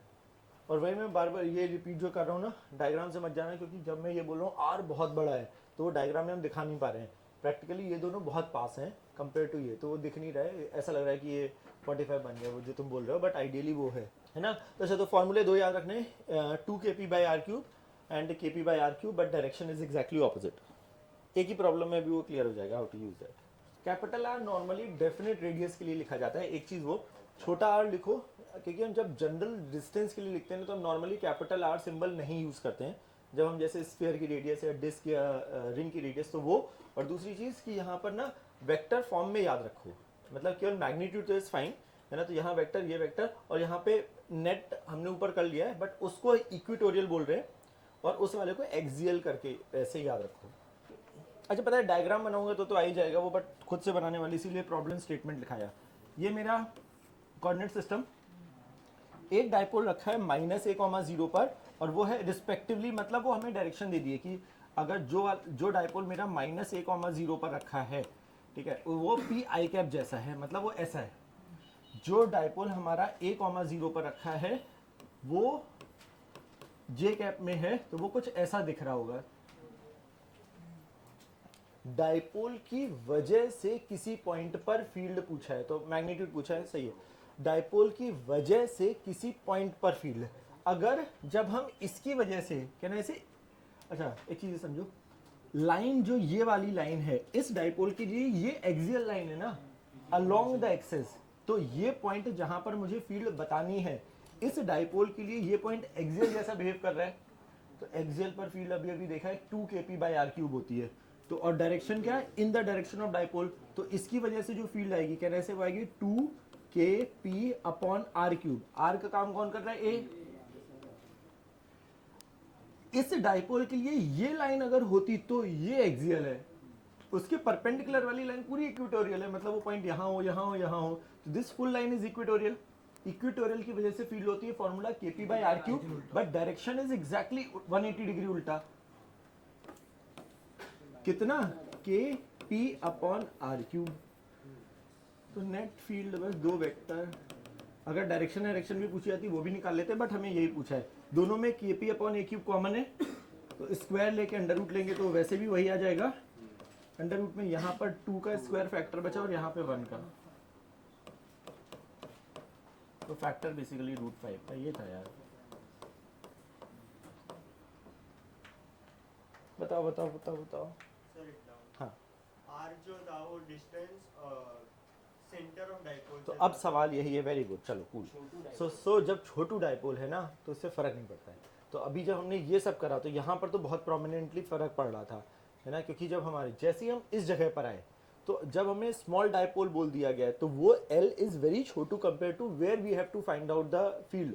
तो अगर वो स्मॉल डाइपोल है तो हमें वो दिमाग लगाना ही नहीं है। एंड सेकेंडली इंपॉर्टेंटली चीज, जब हमने ये किया तो हमने यहाँ पर वो सब कंसिडरेशन में ले लिया है कि हमने 2 मतलब Q L और 2 को मिलाकर हमने उसको P लिखा है ना, तो मेरे लिए वो फैक्टर P ही है। तो बाय डिफॉल्ट जो डिस्टेंसेस मेजर्ड होती हैं, इसीलिए मैंने आधा बनाया है यहाँ पर, आधा ऊपर आधा नीचे, यहाँ पर भी एग्जैक्टली इधर। बट अगर मैं नहीं भी बनाऊंगा तो भी, क्योंकि वो बहुत छोटू है, वो डिस्टेंस का फर्क नहीं पड़ेगा। तो अपॉन r³ में इज द डिस्टेंस अब जहाँ से वो है। सही है, बढ़े आगे, पक्का। तो ये है हमारा एक्सियल इक्वेटोरियल पे what if it is a general position. So write down the heading, electric field due to the short dipole, electric field due to the short dipole at any general position, electric field due to the short dipole at any general position। नहीं heading है electric field due to the short dipole at any general position. तो अभी क्या है, हम जो general position अभी हमने एक्सियल पे देखा, इक्वेटोरियल पे देखा, व्हाट इफ कोई रैंडम पॉइंट हो, तो रैंडम पॉइंट के लिए हमारे लिए केवल शॉर्ट डाइपोल के फॉर्मूलेज हैं, या जो प्रॉब्लम्स है वो केवल शॉर्ट डाइपोल के लिए हैं। तो वहां पर हम जनरलाइज्ड वाली चीज नहीं निकाल रहे हैं। तो यहां पर हम क्या निकालने वाले हैं कि सपोज मेरे पास एक डाइपोल है जो कि सपोज समझना आता है शॉर्ट डाइपोल है, तो यहाँ पे मैं +q -q ये सब लिख ही नहीं रहा हूँ। मेरे लिए एक डाइपोल है जो इधर पे है, ठीक है, जिसका मैग्नीट्यूड ऑफ डाइपोल मोमेंट दिया गया है हमारे पास p वेक्टर, ठीक है। तो हमारे पास ये p है, कोई एक रैंडम पॉइंट है यहाँ पर, लेट्स से वो पॉइंट को मैं ई डिनोट कर रहा हूँ। इस पॉइंट पर मुझे इलेक्ट्रिक फील्ड पता करनी है, जो कि हमारे पास अब डायमेंशंस उसकी क्या दी गई हैं कि जो कि r डिस्टेंस पे है और डाइपोल से थीटा एंगल बना रहा है। मतलब अगर मैं थीटा को 0 यहाँ पे ट्रीट करूँ तो वो एक्सियल बन जाएगा, थीटा को 90 ट्रीट करूँ तो हो जाएगा। मतलब हम किसी भी जनरल रैंडम पॉइंट पे निकाल रहे हैं तो हमें सब चीज़ें पता लग जाएंगी किसी भी जगह पे। इंटरेस्टिंग चीज़ क्या कि डाइपोल एक वेक्टर क्वांटिटी है। अगर डाइपोल वेक्टर क्वांटिटी है, we can very well resolve it. तो यहाँ पर मैं इस p को immediately we can resolve it in 2 different parts. क्या हम इस p को p cos थीटा इधर बोल सकते हैं और उसके परपेंडिकुलर वाली लाइन को p sin थीटा इधर बोल सकते हैं, और सारी चीज़ें शॉर्ट डाइपोल के लिए किसी भी एंगल पे हम जनरल नॉर्मल डाइपोल के लिए हम बात ही नहीं करते, हम शॉर्ट डाइपोल के लिए बात कर रहे हैं। क्या मैं इस p को भूल जाऊंगा जैसे हमने, क्या इस p cos थीटा के लिए जो ये पॉइंट है क्या ऐसे एक्सियल है? एक्सियल में डायरेक्शन हमारी डिफाइंड होती थी, जो डाइपोल की डायरेक्शन है वही डायरेक्शन है, मतलब यहाँ पर जो डायरेक्शन होगी क्या ऐसे वो ये होगी। इसको मैं लिख रहा हूँ ई पैरेलल, ठीक है, जस्ट केवल समझने के लिए, ठीक है। ई पैरेलल फॉर्मूला क्या था एक्सियल पोजीशन का, 2kp/r³। तो 2 की जगह 2 आया, k की जगह k आया, p will get replace by p cos theta। That's it upon r³। इस डाइपोल के लिए p sin थीटा के लिए can I say this is behaving like a equatorial because ये 90 डिग्री है। तो इसके लिए जो फील्ड होगी यहाँ पर वो फॉर्मूला हमारे पास था, इस a को हटा दो एक मिनट, जो फॉर्मूला हमारे पास था वो था kp/r³ और डायरेक्शन थी एग्जैक्टली उल्टा। तो अगर ये है तो इसका 180 डिग्री उल्टा करके यहाँ पे लगा दिया, और वो फॉर्मूला था हमारे पास, और उसको मैं बोल रहा हूँ ई परपेंडिकुलर, वो था kp/r³। बट यहाँ पर p का काम कौन कर रहा है, p का साइन थीटा अपॉन r³। सही है। नाउ मेरे पास दो वेक्टर हैं, दोनों आपस में एक दूसरे से 90 डिग्री एंगल पर हैं। तो अगर दोनों 90 डिग्री पर हैं तो जो नेट इलेक्ट्रिक फील्ड आएगी, थोड़ा सा, तो जो नेट इलेक्ट्रिक फील्ड आएगी कहने से वो कुछ इधर आएगी, श्योर। तो हमारे पास जो फाइनली आंसर आने वाला है, जो हम याद करते हैं वो इस तरीके से याद रखते हैं, ई पैरेलल का स्क्वायर प्लस ई परपेंडिकुलर का स्क्वायर। एक स्टेप वापस खा रहा हूँ, सुनना, kp/r³ दोनों स्क्वायर होके कॉमन लेके अंडर रूट, तो क्या है से वो डायरेक्टली बाहर लिख दूं, तो kp/r³ पूरा पूरा बाहर आ रहा है अंडर रूट। यहाँ पर 2 cos थीटा बचा है और वहाँ sin थीटा, तो 2 cos थीटा का स्क्वायर एक टर्म बचेगा, एक साइन स्क्वायर को कॉस स्क्वायर के साइड कंबाइन कर रहा हूँ, रूट 1 plus 3 cos मतलब 3 cos स्क्वायर थीटा प्लस 1। तो एक साइन स्क्वायर थीटा को इसके साथ कंबाइन कर रहा हूँ, तो 3 यहाँ बचा एंड प्लस 1। तो अपने को एक चीज़ याद रखनी है, जो हमारे पास नेट इलेक्ट्रिक फील्ड आती है वो आती है kp/r³ and 3 cos square theta plus 1। यहाँ तक सही। दूसरी चीज़ जो अपने को याद रखनी है वो है डायरेक्शन। मैं इस ई नेट का ई पैरेलल से एंगल को मैं बोल रहा हूँ फाई, ठीक है। तो जो ई पैरेलल के साथ जो एंगल है वो फाई है, कहना से वो एक राइट एंगल ट्रायंगल दिख रहा है, ये वाला, है ना। तो क्या हम ये बोल सकते हैं tan फाई की जो वैल्यू है, 90 फाई की जो वैल्यू है, ये एक राइट एंगल ट्रायंगल है which is this upon this. तो E perpendicular upon parallel, kp/r³ cancel होते हुए दिख रहा है, दिस अपॉन दिस में ये पूरा इससे कैंसिल हो रहा है। तो यहाँ पे परपेंडिकुलर, तो sine theta upon 2 cos theta बचा है, तो sine theta upon 2 cos theta बचा है, तो उसको हम लिख सकते हैं tan θ/2, सही है। तो tan और tan कैंसिल हो जाएगा, तो फाई इज इक्वल टू θ/2, है ना, सही है ना। अभी ऊपर मैंने बोला था, सबने हाँ बोल दिया था, है ना। किसी को ऐसा लग रहा हो, पक्का ना, श्योर, ओके। तो वो वैल्यू नहीं है प्लीज, दो चीजें, tan इनवर्स tan θ/2 है, ठीक है। प्लीज कर ही देगा कोई ना कोई, तो अभी करेगा ही वैसे, बट ओके। सुनो, अच्छा एक और इम्पोर्टेंट चीज, यहाँ पर जो ये फाई एंगल है, it is the angle from what नहीं, फ्रॉम ई पैरेलल, है ना। एक बार जेई में प्रॉब्लम पूछा गया था और उन्होंने बोला था, फाई पूछा था, बट उन्होंने बोला था फाइंड द रिजल्टेंट का angle from X axis. Please ध्यान रखना, जो हमारी ये लाइन है ये एक्स एक्सिस है, तो अगर मैं यहाँ से ये करूँ तो ये एंगल भी थीटा होगा, क्योंकि ये स्ट्रेट लाइन है। तो अगर एक्स एक्सिस से एंगल पूछा है तो मेरा आंसर होगा थीटा। अच्छा एक मिनट, ओहो एक सेकंड, ये 90 डिग्री नहीं है, ठीक है, ओके। इफ यू वांट दोबारा बनाऊं क्या, ये 90 नहीं है, ऊपर मैंने बना दिया, थोड़ा सा इसको बड़ा बनाना तुम तो, और ये अच्छा मैं यहाँ पे बना रहा हूँ, ठीक है। सो ये वाली जो लाइन आई थी वो हमारी थी ई पैरेलल वाली लाइन, राइट। ये वाली जो लाइन है, ठीक है, जो हमारे पास ये आया था वो ई परपेंडिकुलर वाला आया था। नॉट नेसेसरली कि ये दोनों एग्जैक्टली बराबर हो और वो हो, तो इसको अगर मैं बड़ा बनाऊँ थोड़ा सा, ये, तो जो हमारे पास राइट एंगल ट्रायंगल बनेगा, इट्स नॉट नेसेसरली कि वो 90 दिखे। तो इस एंगल को हम फाई बोल रहे हैं, और हॉरिजॉन्टल से जो ये एंगल था ये थीटा था। तो अगर मुझे एंगल पूछा जाएगा एक्स एक्सिस से क्या है, तो theta plus phi is my answer, है ना। तो ये जो एंगल tan फाई जो हमें याद कराया जाता है वो होता है ई पैरेलल से। बट अगर मुझे पूछा गया कि what is the angle from X axis, so E net will make, यहाँ पे नोट करके स्टार मार्क के लिखना, E net will make angle phi plus theta from X axis, है ना, कि कहाँ से पूछा गया है वो ध्यान रखना। अच्छा, सो इस चीज़ में ना I want you to remember the diagram also.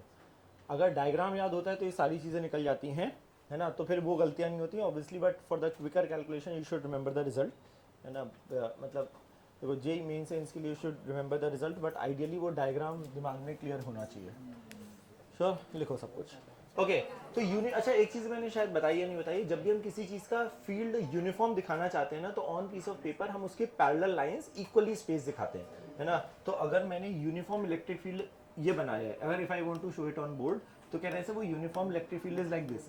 अच्छा, हमें निकालना क्या है, force and torque on the dipole due to the uniform electric field. तो मैं इसके दो एग्जांपल ले रहा हूँ, जहाँ पे पहला एग्जांपल है कि अगर मैंने सपोज डाइपोल को ऐसे रखा कि it is parallel to the direction of the electric field, मतलब एक माइनस क्यू चार्ज यहाँ और एक प्लस क्यू चार्ज यहाँ, इनके बीच का सेपरेशन व्हाटएवर 2L है। हमें पूछा गया कि इस पे फोर्स कितना होगा। कहना है पहला वाला इज वेरी बेसिक, इस प्लस क्यू पर जो फोर्स लगेगा वो क्यू इंटू ई इधर लगेगा, और जो इस माइनस क्यू पे फोर्स लगेगा वो क्यू इंटू ई इधर लगेगा। तो कहना है नेट फोर्स 0 है, पक्का। What is the net torque on this, इस केस में अबाउट व्हाट, वेरी गुड। पहला सवाल है अबाउट व्हाट। तो हमेशा अगर हमें कोई चीज हिंज दी जाती है तब हमने उसको बोल दिया भाई you are only allowed to rotate about this, कि मैंने दरवाजे को हिंज किया हुआ है तो दरवाजा ना इसी के अबाउट घूम सकता है। But when ever a body is free it will always always always rotate about its centre of mass, अगर बॉडी फ्री है। रीजन इज क्योंकि मोमेंट ऑफ इनर्शिया में जो हमने पैरेलल एक्सिस थ्योरम पढ़ी वहां पे था I is equal to ICM प्लस MD²।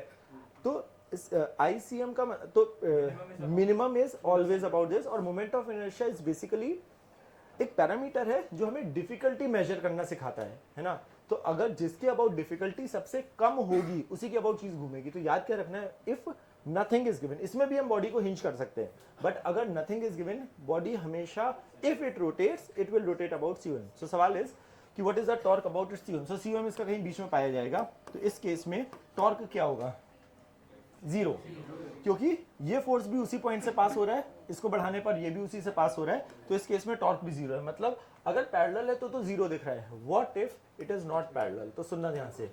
अब देखते हैं कि क्या होगा। अगर इलेक्ट्रिक फील्ड हमारे पास यहाँ है तो मेरा dipole, now placing the dipole like this, जहां पर एक माइनस क्यू चार्ज यहाँ है, एक प्लस क्यू चार्ज यहाँ है, and the axis of the dipole which is this is making angle theta यहाँ पर। तो पहला सवाल है कि अभी what is the net force on the dipole, अभी भी 0 है, क्योंकि इस प्लस क्यू पर जो फोर्स लग रहा है वो QE इधर लग रहा है, और इस पे जो फोर्स लग रहा है वो सेम एग्जैक्टली ऑपोजिट है और वो पीछे लग रहा है। तो नेट फोर्स तो 0 है, but does net force 0 implies net torque is also 0? Not necessarily. तो मतलब जैसे इस केस में 0 था, बट इस केस में 0 है या नहीं है, will have to figure out. Let's say force couple वाली कहानी हो रही है कि अगर नेट फोर्स 0 है, क्योंकि ये QE आगे QE पीछे, तो what is the net torque, cos theta नहीं, यहाँ sin थीटा आएगा। अच्छा, तो जो हमने फोर्स कपल वाली कहानी में बेटर वे क्या है कि फोर्स को हवा में बढ़ाओ, उनके बीच की परपेंडिकुलर डिस्टेंस निकाल लो। तो यहाँ पर ये राइट एंगल ट्राइंगल बन रहा है, वो ये वाला बन रहा है, कहने से ये 2L है, तो 2L का sin थीटा ये डिस्टेंस आएगी। ये समझ में आ रहा है? या तो वो सेंटर के अबाउट इसका अलग निकाल लो, इसका अलग निकाल लो, ऐड कर दो, या बेटर तरीका क्या होता है कि whenever you have equal and opposite forces are acting, just try to find out the distance between them. Can I say ये 2L, तो 2L का sin थीटा आएगा ये समझ में आ रहा है पक्का? तो हमारे पास इस केस में टॉर्क क्या आएगा, Q into E into 2L sin theta. whenever we see this term Q and distance between them, जैसे ये दिखेगा तो ये बना P, ये बना E, ये बना sin theta. But now one more problem, torque हमारे पास वेक्टर क्वांटिटी है, तो कहीं ना कहीं मुझे डायरेक्शन भी जस्टिफाई करनी पड़ेगी। सो अब वो फॉर्मूला वेक्टर फॉर्म में जैसे याद किया जाता है। So now we have P is also vector, E is also vector. हमें दो वेक्टर में हम कौन सा ऑपरेशन लगाए कि we get the sine theta, तो हमें पता है विच ऑपरेशन, क्रॉस प्रोडक्ट। तो फॉर्मूला बनता है यहाँ पर ये, अभी मैं उसको जस्टिफाई कर रहा हूँ, मैंने उल्टा बताया, but try to understand the formula कि वो P क्रॉस E कैसे बन रहा है। फील द आइडिया कि P का वेक्टर अगर ऐसा सेटअप होता, हाँ अभी वही समझते हैं। तो हमने साइन थीटा तो जस्टिफाई कर दिया कि या तो P क्रॉस E से बनेगा या E क्रॉस P से। जो मैंने डायग्राम बनाया अभी के हिसाब से, अगर मैं उसको छोड़ता तो कहना से this will try to rotate like this, पक्का? मतलब हमारे पास, अच्छा तो टॉर्क का A क्रॉस B या R क्रॉस F क्या बताता था, उंगलियां जिस डायरेक्शन में घूम रही हैं वो हमारा sense in which it is rotating. Torque की डायरेक्शन तो एक्सिस बताती है, जैसे मैं दरवाजा खोल रहा हूँ अगर प्रैक्टिकली ये वाला काम कर रहा हूँ, है ना, तो अगर R क्रॉस F ये है तो दरवाजा कैसे खुल रहा है ये हमारा सेंस उंगलियां बता रही हैं, हम हमारा बता रहे हैं एक्सिस को रिप्रेजेंट कर रहा है। तो ये अगर ऐसे घूम रहा है तो अगर मैं P क्रॉस E करूं तो P की डायरेक्शन प्रैक्टिकली ये है, माइनस से प्लस की तरफ। तो अगर मेरी डायरेक्शन P की इस डायग्राम के हिसाब से जो हमने बनाया है वो P की डायरेक्शन ये है, तो P cross E can I say it is rotating the way it is suppose to, तो वो P क्रॉस E, क्योंकि E क्रॉस P करोगे तो वो उल्टा हो रहा है। तो हमारे पास फॉर्मूला जो अपने को रेक्टिफिकेशन करना है क्या है कि प्रोवाइडेड ये यूनिफॉर्म इलेक्ट्रिक फील्ड में तब ये फॉर्मूला वैलिड है, तो it is P cross E या PE साइन थीटा। तो दो केस हैं जब हमारे पास एंगल टॉर्क 0 होगा, वन इज जब थीटा की वैल्यू 0 होगी, या फिर वो एग्जैक्टली एंटी पैरेलल हो विच इज 180। मतलब अगर डाइपोल उल्टा रखा हुआ है then also torque will be 0। सारी कहानी समझ में आ रही है? सो याद क्या रखना है कि टॉर्क हमारे पास यूनिफॉर्म इलेक्ट्रिक फील्ड में डाइपोल रखा है तो it is P cross E, force हमेशा 0 होगा प्रोवाइडेड वो यूनिफॉर्म है। श्योर? हाँ लिखो सब लोग जल्दी से। इज ऑलवेज फ्रॉम माइनस से प्लस, तो ये P का डायरेक्शन, ओह ओके हाँ, तो वही तो फर्क इसलिए नहीं पड़ता क्योंकि P इधर होता, E इधर है, एंगल होता है 180, Yes. तो फॉर्मूले के हिसाब से अगर साइन थीटा की वैल्यू अगर 180 है देन ऑल्सो साइन इज 0, है ना। तो इसको हम अनस्टेबल और स्टेबल इक्विलिब्रियम बोलते हैं, बट ये मैं एनर्जी के साथ में बताऊंगा, अभी नहीं बता रहा हूँ। बट हाँ, तो वो 0 और 180 दोनों केस में टॉर्क 0 है, but one is called as stable, one is called as unstable, which I will come to, wait, है ना। ई साइन थीटा क्यों लिया, 12 साइन थीटा क्यों लिया? कपल का फॉर्म। ओ अच्छा, ये तुम्हें शायद रोटेशन में ये याद है क्या, अगर एक कोई रॉड है या कोई एक ऑब्जेक्ट है, उस पर एक फोर्स अगर इधर लग रहा है और एक इधर लग रहा है ना, तो इसको हम फोर्स कपल बोलते हैं। तो उसका बेटर तरीका क्या, देखो एक तरीका है कि दोनों का टॉर्क अलग अलग निकालो। सपोज इनके बीच की लेंथ है L है सपोज, तो सेंटर ऑफ मास से अगर मैं बीच में डिस्टेंस, तो ये L/2, तो इस फोर्स का टॉर्क आएगा क्लॉकवाइज R क्रॉस F जैसा, वो आएगा F इंटू L/2। इसका भी टॉर्क आएगा फोर्स इंटू L/2, तो ये इवेंचुअली फोर्स इंटू L आ रहा है। तो हमने क्या बोला, अगर फोर्स कपल है, मतलब अगर दो फोर्सेस एक्ट कर रहे हैं सच दैट वो एग्जैक्टली ऑपोजिट हैं एक दूसरे के, देन उनका directly we can find out the torque by magnitude of one of the force into distance between them कर सकते हैं। तो वो चीज डायरेक्टली यूज की है। और एल्स मैं क्या करता, इस पॉइंट के अबाउट, सेंटर के अबाउट इस QE का टॉर्क निकालता, तो ये पूरा 2L, तो आधा L, तो ये होता है L का साइन थीटा, तो मैं लिखता QE into L sine theta, और इसका भी लिखता QE into L sine theta, दोनों सेम सेंस में है, तो फिर वो डबल करता, but better way of writing is this. तो टॉर्क इज इक्वल टू 0 के नीचे ये ना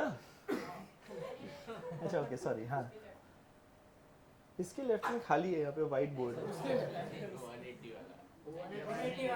ओ ये तो मैं इसको समझा रहा था, सॉरी, मतलब ये समझा रहा था कि अगर ये आस्किंग कि अगर सर ये प्लस यहाँ होता और ये माइनस इधर होता, है ना, तो इधर पे तो डाइपोल की डायरेक्शन हमेशा माइनस से प्लस होती है ना। अगर प्लस इधर और माइनस इधर होता तो डाइपोल की डायरेक्शन होती इधर उल्टा, और इलेक्ट्रिक फील्ड अगर इधर होता तो कहने से डाइपोल और इलेक्ट्रिक फील्ड के बीच का एंगल 180 है। तो 180 में भी, क्योंकि फॉर्मूले में साइन थीटा आ रहा है, तो साइन 180 इज ऑल्सो 0, है ना। तो अगर वो 0 डिग्री है या 180 है, टॉर्क 0 है, बट ये दो अलग अलग सिचुएशन है, जिसमें 0 डिग्री को हम बोलते हैं स्टेबल, 180 को बोलते हैं unstable, but this I will come little letter. But अगर उल्टा भी है तो भी टॉर्क 0 ही होगा। अच्छा कुछ डाउट लग रहा है? नहीं, हाँ बोल। तो हमने क्या बोला है, अगर चार्ज पार्टिकल पॉजिटिव है तो उस पर इलेक्ट्रिक फील्ड का फोर्स सेम डायरेक्शन में लगता है, अगर वो चार्ज पार्टिकल नेगेटिव है तो वो ऑपोजिट लगता है ना, E के ऑपोजिट लगता है जब पार्टिकल इज नेगेटिव। तो हम यहाँ तक पहुंच गए थे, तो हमने बोला टॉर्क के मैग्नीट्यूड पे पहुंच गए, फिर हमें दिमाग में आया कि यार टॉर्क तो वेक्टर क्वांटिटी है, so we need to give the direction also. तो हमने बोला इस फॉर्मूले में हम ऐसा क्या काम करें, क्योंकि P वेक्टर है, E वेक्टर है, इसमें ऐसा क्या ऑपरेशन लगाए P और E में सच दैट वो मुझे टॉर्क की डायरेक्शन भी दे दे। और मुझे पता लग रहा था कि भाई अगर इसको छोड़ेंगे तो बिकॉज एक को ऐसे खींच रहे हो, एक को ऐसे, तो it will try to rotate clockwise. तो हमारे पास ऐसा फॉर्मूला देख के ऐसा फील आया समझ में कि यार दो वेक्टर के बीच में अगर हमारा एंगल थीटा है और मुझे फाइनली फॉर्मूले में साइन थीटा आ रहा है, मतलब कहीं ना कहीं दो वेक्टर का क्रॉस प्रोडक्ट हो रहा होगा। तो हमने बोला अब यार इस क्रॉस प्रोडक्ट में हमें लगा या तो P cross E is one of the option या फिर E cross P is the option. तो हमें यहाँ से उसका जस्टिफिकेशन यहाँ से मिला क्या, कि अगर हम इसको छोड़ रहे हैं तो ये क्लॉकवाइज घूम रहा है, तो अगर मैं P क्रॉस E कर रहा हूँ तो ये मैच हो रहा है, बट E क्रॉस P करने में मैच नहीं हो रहा है, क्योंकि E इधर है और P इधर है, तो E क्रॉस B कर रहे हैं तो वो एंटी क्लॉकवाइज आ रहा है। तो हमने उससे इसको जस्टिफाई करके उल्टा काम करा है कि पहले हमने फॉर्मूला निकाला, फिर डायग्राम से जस्टिफाई करा, फिर हमने उसको P क्रॉस किया। तो थोड़ा सा वियर्ड वे में करा है ना, बट जस्टिफिकेशन। क्योंकि सोच अगर एक ये रॉड है, एक फोर्स तुम इधर लगाओ, एक फोर्स इधर लगाओ, तो ये कैसे घूमने की कोशिश करेगी। दूसरा तरीका है R क्रॉस F करो, बट बेटर इज की फील से ज़्यादा R क्रॉस F से भी वो वही आएगा, बट जस्ट अ बेटर वे। हाँ तो हमने सिर्फ इक्वेटोरियल में देखा है कि डाइपोल का अच्छा अलग अलग चीज़ें समझना। ओ जो पहला पार्ट था वो डाइपोल की वजह से इलेक्ट्रिक फील्ड निकाली थी अलग अलग जगह पर। अभी हम डाइपोल को किसी एक्सटर्नल इलेक्ट्रिक फील्ड में रख के उस पर फोर्स या टॉर्क निकाल रहे हैं। हम ये फील्ड, इस डाइपोल ने ये फील्ड क्रिएट नहीं करी है, ये फील्ड किसी बाहर एक्सटर्नल एजेंट ने करी है और उसमें मैंने डाइपोल रखा है। तो दो चीज़ें हैं कि जैसे एक चार्ज पार्टिकल है वो अपने सराउंडिंग में इलेक्ट्रिक फील्ड क्रिएट करता है, हम उसमें दूसरा चार्ज रखते हैं तो वो चार्ज फोर्स एक्सपीरियंस करता है।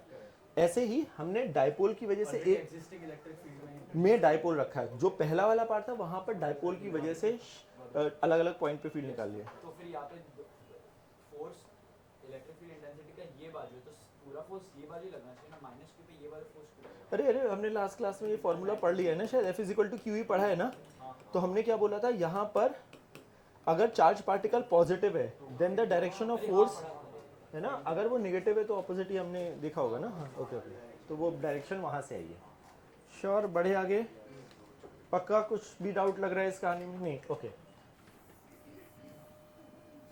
Write down the next heading as. अब आ रहे हैं हम थोड़ा सा एक different part which is energy वाला part. So general heading is electric potential या electrostatic potential and electrostatic potential energy. Electric potential, इसको हम कैपिटल V से डिनोट करते हैं। इलेक्ट्रिक या इलेक्ट्रोस्टैटिक पोटेंशियल, ब्रैकेट में लिखो symbol is capital V, and electrostatic potential energy या इलेक्ट्रिकल पोटेंशियल एनर्जी बोलते हैं। If will go by the, थोड़ा सा पहले हमने फील्ड पढ़ा और फील्ड रिलेट कर रहा था फोर्स से, है ना, कि F is equal to q E वाली कहानी थी। तो फील्ड वाज रिलेटिंग विद हमारा फोर्स की, और डेफिनेशन अगर तुम ध्यान दो तो हमने दी थी कि अगर हम एक बाहर से एक कूलम का प्लस एक कूलम का चार्ज लाके रखे, that one coulomb, yes, so that one coulomb charge is experiencing whatever be the force, that is the electric field at that point due to, वो एक की वजह से हो सकती है या बहुत सारों की वजह से हो सकती है। फिर हमने बोला दुनिया में बहुत सारी चीज़ें हैं जो कि स्टैंडर्ड हैं, तो हमने उनकी वजह से इलेक्ट्रिक फील्ड के फॉर्मूले के डेरिवेशन करे, कि रिंग किया, डिस्क किया, या लाइन किया, स्फीयर किया, जो भी, ठीक है। ऐसे ही इन द प्रोग्रेशन अगर तुम आओ तो फिजिक्स में हमने पहले न्यूटन्स लॉ पढ़ा, फिर हम वर्क पर एनर्जी पे आए।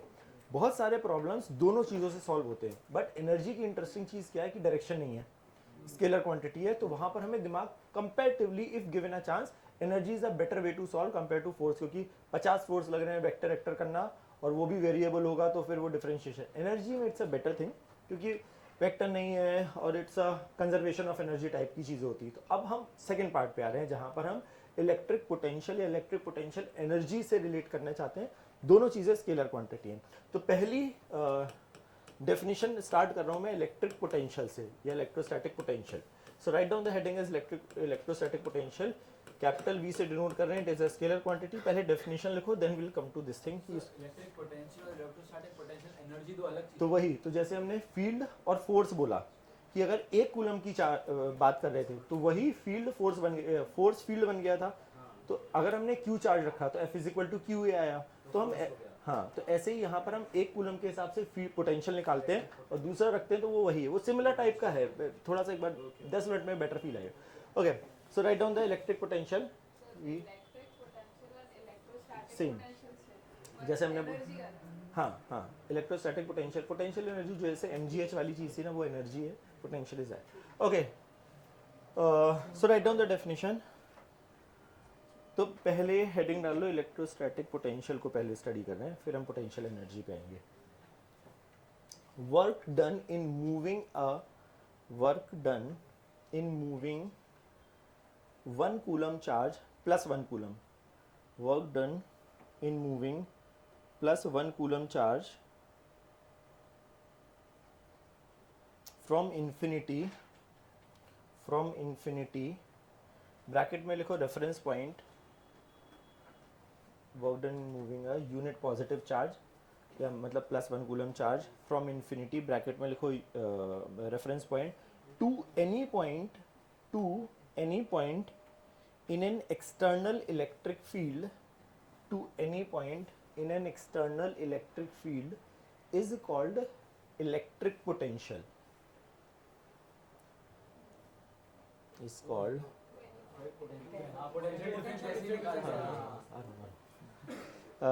work done in moving a unit positive charge, मतलब plus 1 coulomb charge from infinity, basically जिसको हम रेफरेंस पॉइंट बोलते हैं, इन एन एक्सटर्नल इलेक्ट्रिक फील्ड। तो अब यार थोड़ा सा फील समझता है यहाँ पे, तो हाँ, electric field is called as electrostatic potential. अच्छा, थोड़ा सा पहले एक बार फील ले लो, थोड़ा सा पहली बार में अजीब सा लगता है। तो यूनिट तरीका है यूनिट चार्ज को लेकर आने में जो मेहनत लग रही है वो उस पर्टिकुलर पॉइंट का इलेक्ट्रिक पोटेंशियल होता है due to something. Now due to something का मतलब जब हमने स्टार्ट करा इलेक्ट्रिक फील्ड में तो सबसे पहले हमने स्टार्ट करा था पॉइंट चार्ज से। तो हमें अगर पॉइंट चार्ज की वजह से इस पॉइंट का हमें पूछा गया था फील्ड निकालना है, तो हमने बोला यार बाहर से 1 कूलम का चार्ज लाते हैं, उस 1 कूलम के चार्ज को यहाँ पे रखते हैं, ये क्यू इस 1 कूलम पे चार्ज पे जितना फोर्स लगाएगा वो इस पॉइंट का इलेक्ट्रिक फील्ड आ गया था, है ना। फिर हमने इसका कार्यक्रम क्या किया कि अच्छा ये आ गया है तो अभी बाहर से अगर हम 1 की जगह 2 कूलम लाए या 10,000 कूलम लाए तो हमने फॉर्मूला था F = QE, बट हमने कुछ चीज़ों का स्टैंडर्ड याद किया क्योंकि वो रिपीटिशन हो रहा था चीज़ों का कि रिंग और डिस्क और ऐसी वाली चीज़ें। सेम चीज़ हम यहाँ पे रिपीट कर रहे हैं कि अब हम एक 1 कूलम के एक क्यू चार्ज की, तो यहाँ पे भी हम अलग अलग चीज़ों की वजह से निकालेंगे। सो पहली चीज़ जो डेफिनेशन को जस्टिफाई करूंगा और जो पहला हमें स्टेटमेंट याद भी रखना है कि electric potential due to the point charge. So write down the first thing is electric potential due to the point charge हम निकाल रहे हैं और वहाँ पे डेफिनेशन भी समझाता हूँ कि क्या है। So directly you can write V due to the point charge, है ना। So electric potential due to the point charge, it's a scalar point. So energy and potential ये दोनों साथ में चलेंगे पैरेलली और बोथ आर स्केलर। मूविंग, तो अब समझ, मूविंग चार्ज मतलब हम उसको धीरे धीरे लाने की कोशिश कर रहे हैं। मूविंग चार्जेस होते हैं जो कंटिन्यूसली मूव कर रहे हैं, जैसे करंट है, यहाँ पे चार्जेस मूव कर रहे हैं। जहाँ पर हमारे पास रुका हुआ चार्ज जो प्रॉपर्टी शो कर रहा है वो हम इलेक्ट्रोस्टैटिक्स में पढ़ रहे हैं, है ना। यहाँ पर हम मूव करा रहे हैं, ठीक है। तो रियलिटी में जो तुमने बोला ना वो बात सही है कि बाद में ना ये सब चीज़ें सेम हो जाती हैं। इसीलिए एक लॉरेंज ने साइंटिस्ट ने इलेक्ट्रोमैग्नेटिक फोर्स बोला था। सो डिपेंडिंग अपॉन द, है ना, रेफरेंस फ्रेम, वो चीज़ इलेक्ट्रिक फील्ड मैग्नेटिक में कन्वर्ट हो जाती है या वाइस वर्सा। तो हम सेपरेटली पढ़ रहे हैं but later on is the same in a broader level is the same. Okay, तो पहली चीज़ है समझना ध्यान से, एक क्यू चार्ज है, पॉइंट चार्ज। सवाल है हमें इसकी वजह से r डिस्टेंस पे एक पॉइंट है P जहाँ पर मुझे इलेक्ट्रिक पोटेंशियल पता करना है, ठीक है। तो बाय द डेफिनेशन क्या है, इन्फिनिटी पर 1 कूलम का चार्ज पकड़ो, उस इन्फिनिटी पे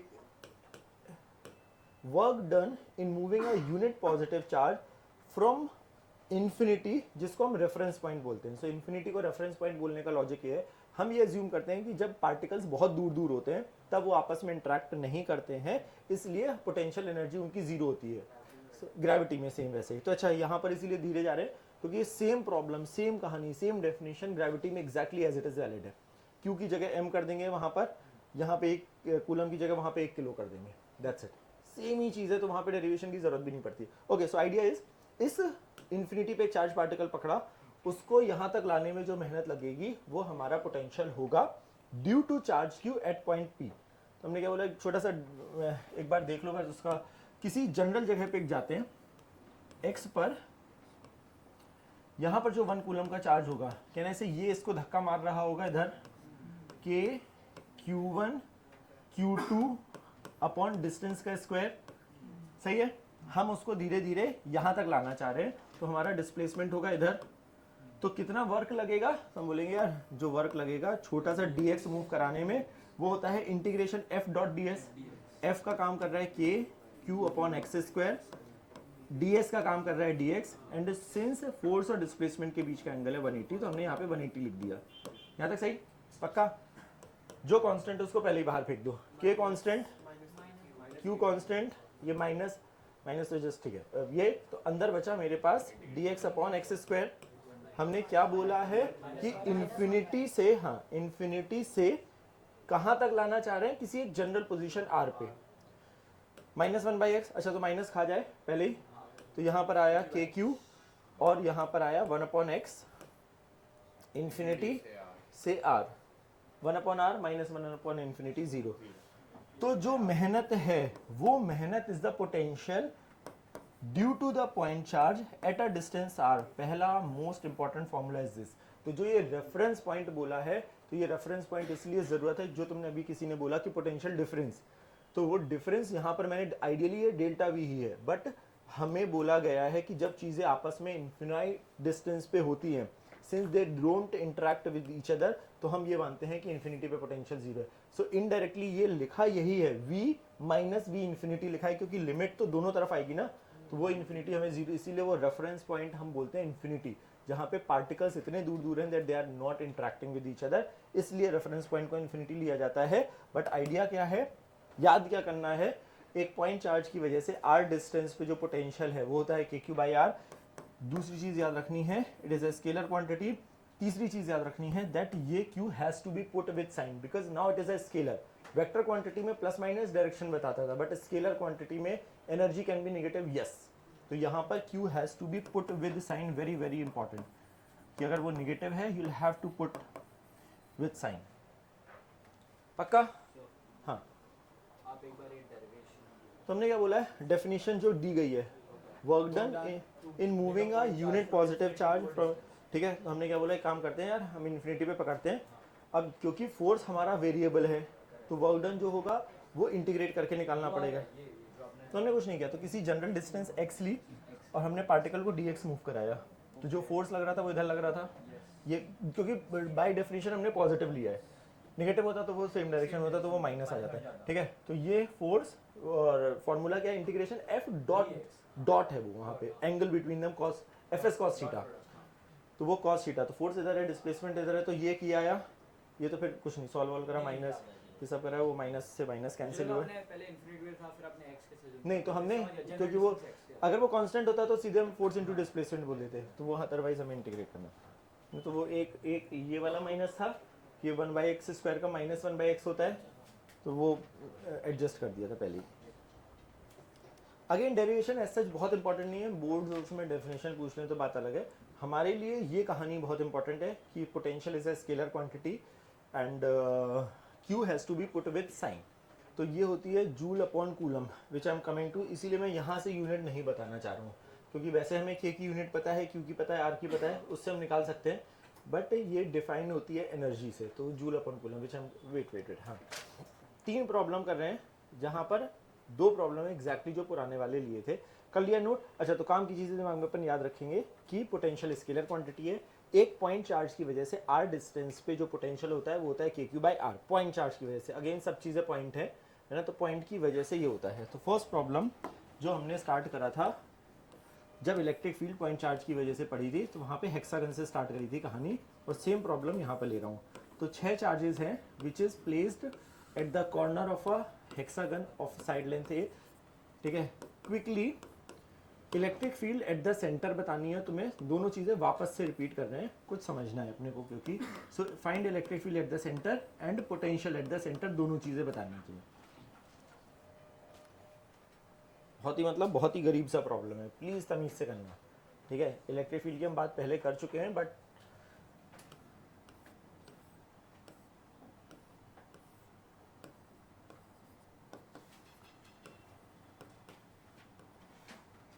अच्छा एक एक करके, हाँ। तो फर्स्ट वन जल्दी से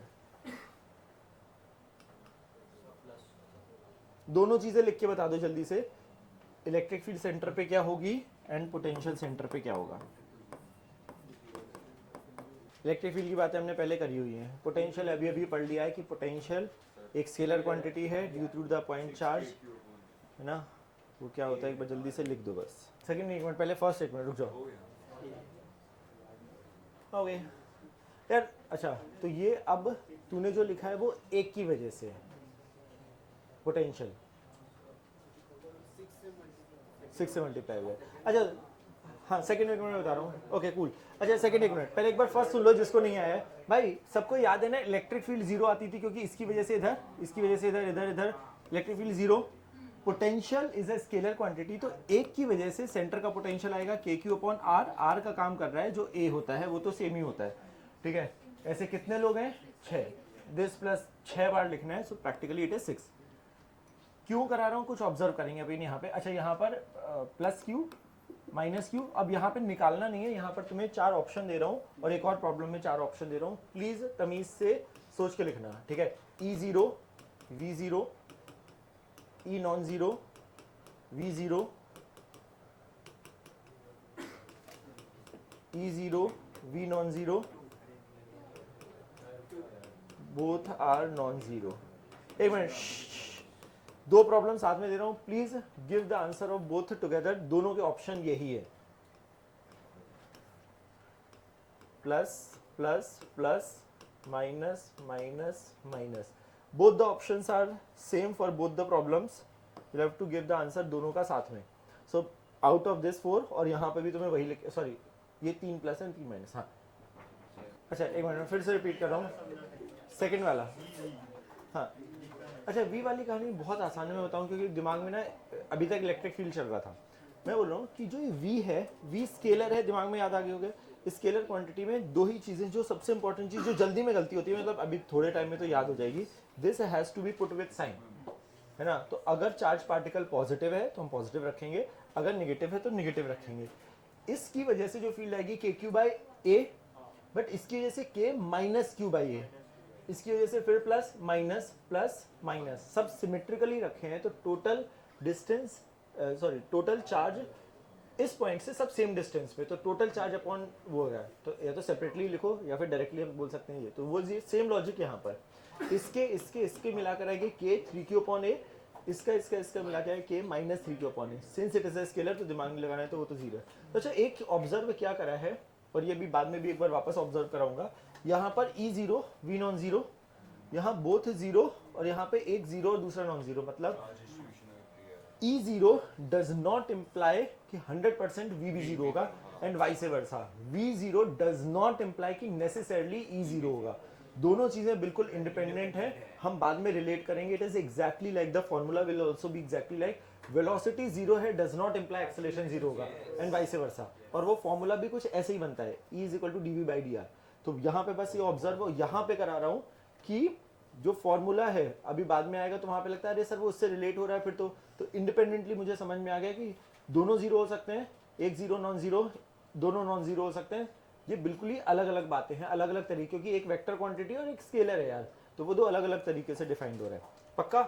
अब हम कुछ जनरलाइज जो हमने पहले चीजें करी थी कि इलेक्ट्रिक फील्ड अलग अलग सेटअप की वजह से निकाली थी, ऐसे ही यहाँ पर भी हम पोटेंशियल अलग अलग सेटअप की वजह से निकाल रहे हैं। Now it's much easier, so write down the first heading as potential due to the ring. क्या? हाँ हाँ, मतलब और आसान है, अभी देखते तो ये। Write down the heading as potential due to the ring. अब इसमें अब तुम दिमाग लगाना है, ठीक है ना। अब क्या क्या चीज़ें, कुछ चीज़ें ऐसी होती हैं वो ऑब्जर्वेशन में गड़बड़ है, तो अभी मैं एज अ प्रॉब्लम ही दे रहा हूँ। रेक्टिफिकेशन ही ज़्यादा फील समझना, याद तो तुम्हें अपने आप हो जाएगा, बट फील से समझना अगर डाउट हो तो। अब तो अभी के हिसाब से ना बस इतना ही याद रखना है कि एक पॉइंट चार्ज की वजह से जो पोटेंशियल होता है वो होता है KQ/R, ठीक है। सबसे पहला प्रॉब्लम जो मैं देना चाह रहा हूँ, रिंग है दोनों ये, और एक बार मैं रिंग को यूनिफॉर्मली चार्ज कर रहा हूं, इसको Q चार्ज दिया है, रेडियस R है एंड ये यूनिफॉर्मली चार्ज है। सेंटर का पोटेंशियल बताना है, और सेम चीज यहां पर टोटल चार्ज यहां पर भी Q है, बट ये नॉन यूनिफॉर्मली चार्ज है।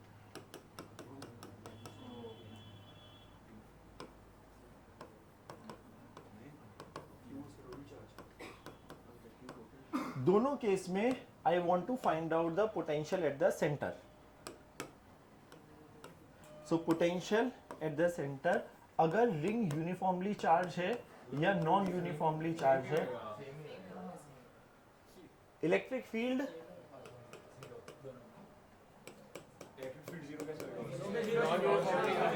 अच्छा एक मिनट, तुम अपने हिसाब से एक बार लिख दोगे ये चार चीजें जो भी तुम्हें समझ में आने की, 10 सेकंड, इससे ज्यादा नहीं, 10 सेकंड में make the diagram. Uniformly charge एक बार रिंग है, एक बार नॉन यूनिफॉर्मली चार्ज है, बट टोटल चार्ज दोनों में Q दिया गया है, एंड हमसे पोटेंशियल एंड इलेक्ट्रिक फील्ड दोनों पूछा है। नहीं, तो यहाँ पर तुम आंसर दे सकते हो, अगर मैंने Q चार्ज दिया है you can actually give the answer. Very good, okay cool. अच्छा, तो पोटेंशियल एक स्केलर क्वांटिटी है ना, तो पोटेंशियल अगर तो जीरो बोल रहा है मतलब वो किसी और से कैंसिल हो रहा होगा ना, मतलब स्केलर वाली टाइप की कहानी है ना, तो नॉन जीरो आएगा। ओके, अच्छा ये तो हमने 200 बार हो गया है, ठीक है, कि वो ऑपोजिट हमने जो याद किया हुआ है। Very good, cool. हाँ यार, अच्छा मुझे बता जल्दी से, कुछ है नहीं इतना ज़्यादा, हमने तो अभी तक यार पॉइंट चार्ज की वजह से इलेक्ट्रिक पोटेंशियल निकालना सीखा है, तो मैंने इस रिंग को बहुत सारे छोटू पॉइंट चार्ज में तोड़ा। एक छोटू पॉइंट चार्ज ये केवल लिख रहा हूँ, बट डायरेक्टली वो समझ में आ जाएगा। तो अगर एक छोटे पॉइंट चार्ज की बात करें तो उसकी वजह से पोटेंशियल होगा सेंटर पे dQ/R, हम इंटीग्रेशन का साइन लगाएंगे, कहने से हर एक छोटू Q charge is eight a distance R, तो K और R बाहर आया, फिर dQ को पहले बहुत सारे चार्जेस को तोड़ा और फिर से जोड़ दिया, कहना से टोटल चार्ज तो वही रहेगा, तो कहना से के क्यू बाई आर ही आएगा। सवाल आता है इस पे, या फिर से मैंने बोला यार मैंने तोड़ा इसको एक छोटे डी क्यू को, ठीक है, उसकी वजह से फिर से ये कहानी लिखी, बट क्योंकि हर एक डी क्यू चार्ज यहाँ पे बहुत ज्यादा एक्यूमुलेटेड है भी, बट डिस्टेंस हर एक छोटू चार्ज की कहना से आर है, तो इनडायरेक्टली फिर से ये आर कांस्टेंट है, तो वो सेम ही होगा क्योंकि वापस से बनेगा। And this can't be calculated unless मुझे बताया जाए भाई यहाँ कितना है वहां कितना है, ये तो this can't be calculated as of now, हमें क्योंकि बताया नहीं गया है। ये समझ में आ रही कहानी पक्का? तो वो यूनिफॉर्मली चार्ज हो या नॉन यूनिफॉर्मली चार्ज हो, सेंटर पे जो हमारे पास पोटेंशियल है इट इज के Q by r only, but अगर वो नॉन यूनिफॉर्म है तो यहाँ मतलब यूनिफॉर्म में तो जीरो बोल देते थे, नॉन यूनिफॉर्म में अब क्योंकि वो डायमेट्रिकली वाला लॉजिक नहीं लगेगा। हाँ अच्छा, के क्यू बाई आर कैसा है? मैंने बोला एक छोटू सा फिर से डी क्यू लिया मैंने, और मैंने बोला इस डी क्यू की वजह से सेंटर पे जो आएगा, क्योंकि हम डी क्यू की बात कर रहे हैं तो हम उसको छोटू डी वी लिखेंगे के छोटू डी क्यू की वजह से जो हमारे पास पोटेंशियल होता है वो किस बात पे डिपेंड करता है कि उनके बीच का सेपरेशन कितना है, विच इज आर। तो ऐसे कितने डी क्यू है? हमने बोला यार बहुत सारे डी क्यू हैं, बहुत सारे डी क्यू हैं, तो हमने बोला उस सबको ऐड करने का तरीका ये। आइडियली ये इंटीग्रेट नहीं हो पाता, बट एक इंटरेस्टिंग चीज ये हुई हर एक छोटू डी क्यू यहाँ पे बहुत सारे हैं, बट सबकी डिस्टेंस तो अभी भी आर है, तो ये और ये मिलाकर के और आर बाहर आ गया, इवन दो वो एक जगह एक्यूमुलेटेड है या नहीं है। Potential being a scalar quantity, हम बहुत सारी चीज़ों को तोड़ूं और फिर से मैं ऐड करूं, तो इवेंचुअली ये काइंड ऑफ इंटीग्रेशन है इसका, तो इसलिए वो डायरेक्टली। श्योर पक्का? Next is due to the ring ही निकाल रहे हैं, अब इसमें बहुत ज़्यादा डिटेल में नहीं, इससे डायग्राम से ही क्लियर होता जाएगा। क्यू आर, अच्छा मेजरली हम यूनिफॉर्म ही पढ़ते हैं, ठीक है। एक यूनिफॉर्मली चार्ज रिंग है और उसके एक्स डिस्टेंस पर ये पॉइंट है P, find the potential eight point P। तुम दिमाग लगाओ, हो सकता है तुम्हें वो लिख okay. Q and R uniformly charged ring on the axis at a distance x from the center of the ring, find the potential of point P। हाँ, अब वो तुम सोचो, हो सकता है तुम्हें अगर फील समझ में आई हो, you can directly right also, मतलब डिपेंडिंग अपॉन पॉइंट P पर पोटेंशियल बताना है। Yes okay cool. देखो जितना इंटीग्रेशन से बच सकते हो उतना बचने की कोशिश करो, देखो मैं तो, है ना, मतलब नॉट नेसेसरली कि तुम्हें करना ही है, ठीक है, बट अगर तुम्हें लग रहा है कि ओके कूल, चलो नहीं कूल सही है।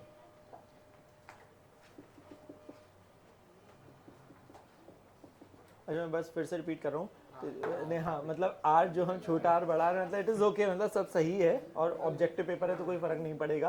अच्छा ठीक है, सबको समझ में आ गया। ओके सो किसी ने इंटीग्रेशन नहीं लिखा है, वेरी गुड, बोल दे एक बार, इतनी दूर कहाँ मेहनत कराएगी मुझसे। के Q upon cool. Okay so एक फालतू का तरीका मैं फिर से एक बार इंटीग्रेशन बता दे रहा हूँ, बट उसका कोई यूज़ नहीं है। मैंने बोला हमें तो पॉइंट चार्ज की वजह से बताया गया और कोई फॉर्मूला ही नहीं बताया। मैंने कोई रैंडम पॉइंट चार्ज लिया, दैट रैंडम पॉइंट चार्ज जिसको मैंने बोला डी क्यू, इस रैंडम पॉइंट चार्ज की वजह से इस पॉइंट का पोटेंशियल उसको लिख रहा हूं मैं डीवी, क्योंकि हम छोटे चार्ज की वजह से, तो लिखूंगा के, फिर से लिखूंगा d q upon distance x, ये आर, तो under root of r square plus x square. फिर से हमने बोला वापस से हर एक छोटू चार्ज, अब यहाँ पे 3D है वो हम बात कर चुके हैं, वो रिंग पे कोन जैसा स्ट्रक्चर बनेगा, तो फिर से ये पूरा मसाला कांस्टेंट, तो फिर से बाहर आया डी क्यू का इंटीग्रेशन, फिर तो इवेंचुअली फिर से यही आ रहा है। अगर मैं तुमसे पूछता, जैसे वर्बली ये सब प्रॉब्लम्स नहीं आएंगे, बट अगर मैं तुमसे पूछता कि बताओ अगर ये नॉन यूनिफॉर्मली चार्ज रिंग होती और सेम, कोई फर्क नहीं पड़ता, सेम होता, क्योंकि वो स्केलर क्वांटिटी। हाँ, इलेक्ट्रिक फील्ड हमने, इफ यू रिमेंबर, इसकी वजह से इलेक्ट्रिक फील्ड क्या थी, यूनिफॉर्म की वजह से, फॉर्मूला गंदा वाला 3/2। अगर वो नॉन यूनिफॉर्म होता तो भी फॉर्मूला वैलिड होता क्या? अब नहीं होता, क्योंकि वो नहीं होता, क्योंकि वो कैंसिल कर रहे थे वाई, याद है डेरिवेशन के टाइम, तो वो फिर से कांट बी कैलकुलेटेड है ना भाई। अगर non uniform, potential can be calculated but it is not calculated. वो पूछेंगे नहीं, अगेन हम रिपीटिंग, ये पूछेंगे कैसे ऑब्जेक्टिव प्रॉब्लम्स में, है ना, can be calculated, can not be calculated type के प्रॉब्लम्स बन सकते हैं. Potential still can be calculated and that still can not be calculated. ये समझ में आ रहा है. तो अब इसका फायदा क्या कर रहे हैं हम, इसको हमने पोटेंशियल अलग अलग चीज़ों की वजह से निकालेंगे, but I am now coming to the part जहां पर हम पोटेंशियल को एनर्जी से रिलेट करते हैं. Then will get the idea कि how we are would be relating with that. So write down the heading as, इसका E0 कैसे है, हमने कब बोला E0 E, अच्छा नहीं, E तो हम निकाल चुके हैं ना, ई का तो फॉर्मूला याद है, ये याद है. तू आज प्रॉब्लम करके आया है, तो आज तूने नहीं करे ना कुछ भी, मॉड्यूल सॉल्व किया है नहीं किया ना, क्यों?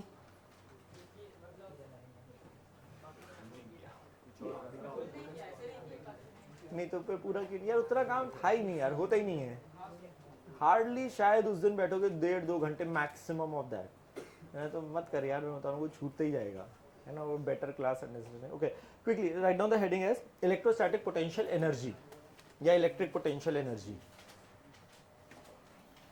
इसको हम कैपिटल U से डिनोट करते हैं, जो तुम्हारा वर्क एनर्जी में पोटेंशियल एनर्जी का था, सेम सिंबल है, इलेक्ट्रोस्टैटिक पोटेंशियल एनर्जी. लिखना हुआ डेफिनेशन लिख लो. जो यूनिट पॉजिटिव चार्ज था, अब वो छोटा क्यू चार्ज हो जाएगा. तो डेफिनेशन जो सेम थी वो सेम डेफिनेशन है. वर्क डन इन मूविंग वहां पर 1 कूलम का चार्ज था, यूनिट पॉजिटिव चार्ज, यहाँ पे एनी फाइनाइट चार्ज हो जाएगा. सो वर्क डन म्यू नहीं, यू प्रॉपर कैपिटल यू. हाँ, नो म्यू तो ये है ना. सो जो वर्क एनर्जी में पोटेंशियल की work done in moving finite charge, हाँ कैपिटल यू, हाँ, work done in moving a finite charge from infinity bracket में वापस से reference point, work done in moving a finite charge from infinity bracket में उसको वापस से reference point to any point in an external electric field is called as electrostatic potential energy. तो वही, तो वो जो इलेक्ट्रिक फील्ड में जो काम कर रहा था फालतू वाला, Q into E और ये पता है, ये ज़रूरत नहीं पड़ती है दोनों चीज़ें डिफाइन करने की. बस, वेरी गुड, कूल. चलो ठीक है, चलो अच्छा एक बार वापस से अगर मन हो तो, मतलब यार है वही, ठीक है. ओके, सो करना क्या है, इस Q ये R डिस्टेंस, ठीक है, इलेक्ट्रोस्टैट. अच्छा, तो एक्चुअली ना अगर तुम ध्यान दो, जो तुमने वर्क एनर्जी में जो mgh पढ़ा है और ये सब जो पढ़ा है, हमेशा ना पोटेंशियल एनर्जी चीज़ों के इंट्रैक्शन की वजह से होती है. जैसे स्प्रिंग, नेचुरल जब स्प्रिंग रखी हुई है तो उसके पास कोई एनर्जी नहीं है. जब किसी इंसान ने मेहनत करी उसको दबाने में या खींचने में, तो वो जो मेहनत है वो इन form of potential energy store हो गई इन केस ऑफ स्प्रिंग. जब मैं इस पेन को ज़मीन में पड़ा था, इस पेन को मैंने उठाया, मैंने मेहनत करी, तो हम बोलते हैं इस पेन में इन form of gravitational potential energy mgh energy store हो गई है. ठीक है, तो जब कोई एक चीज़ मेहनत हो रही है, तो जब हम इसकी बात करते हैं, जब हम ग्रेविटेशन में मासेस की बात करेंगे, तो डेफिनेशन क्या है, हमें निकालना क्या है कि एक क्यू चार्ज रखा है, एक दूसरा क्यू चार्ज, इन दोनों के बीच की इंटरैक्शन पोटेंशियल एनर्जी निकालनी है. इंटरैक्शन की है, आपस में इंटरैक्ट कर रहे होंगे, ये हो रहा होगा. तो बाय डेफिनेशन क्या बोला गया कि भाई ये क्यू चार्ज इन्फिनिटी पे पड़ा था. अच्छा, वाई वी आर टेकिंग बार बार infinity as a reference point, क्योंकि जब इन्फिनिटी पे होगा तो ये दोनों इंटरैक्ट नहीं कर रहे होंगे. Then will say because they are, क्योंकि it is a potential energy बोलते हैं, but indirectly it is a interaction potential energy. तो इन्फिनिटी पे नहीं कर रहे हैं, इसको यहाँ से यहाँ तक लाने में जो मेहनत लगेगी वो इन form of potential energy store हो जाती है, which is Q and Q की. फिर से क्या पुराना वाला फालतू वाले करना, डेरिवेशन क्या ही है, मतलब वो वन की जगह नहीं लिखे, मतलब लिख दूं x पे dx छोड़ दूं, कर दूं. तो बेसिकली वो वही, पता नहीं यार, अच्छा यार एक्चुअली वो रिकॉर्ड हो रहा है ना, तो वो लोगों को, जो लोग गायब है ना ऊपर, अबे ऊपर वाले जो क्लास छूट है, अच्छा तो वो ना ऊपर वाली क्लास सर हमने क्लास नहीं अटेंड करी थी, फिर वो रिकॉर्डिंग नहीं मिली हमको, ये वो है. ओके, सो x पे dx लिया, वापस से यहाँ पे q चार्ज है, फोर्स लग रहा है k q1 q2 upon x square, हम उसको डिस्प्लेस कर रहे हैं यहाँ du के integration f Q Q x square D x minus आया, इंटीग्रेट हुआ, है ना? ओके ठीक है, नहीं लिखना है चलेगा, इट्स ओके। एक माइनस आया, और एक माइनस आएगा। एक और माइनस आएगा इंटीग्रेशन करने के बाद।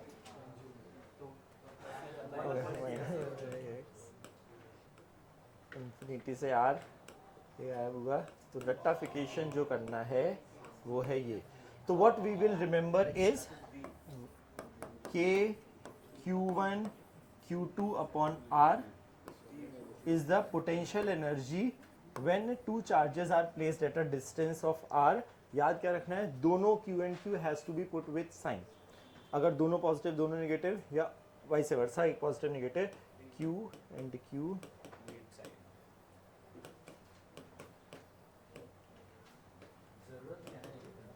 किसकी, नो नो मतलब समझ में यार, देखो बोर्ड रोड के लिए यार अब जरूरत पड़ेगी तो पड़ेगी, डोंट नो मतलब है तो ओके। ये स्केलर है ऑब्वियसली। अब now we are talking about energy, तो obviously unit is now joule. हाँ, अब अगली चीज वही है, सो वो यस, चलो now you can come here and teach, now you know how I remember, यही है वो।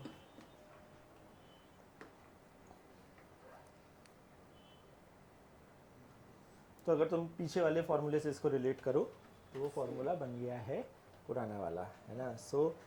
तो डेफिनेशन एक और दी जाती है, electric potential is electrostatic potential energy per unit charge. So that's how the definition of electric potential is given. कि सो नीचे एक स्टार मार्क करके, after this you can just star mark and put a line. Electric potential is defined as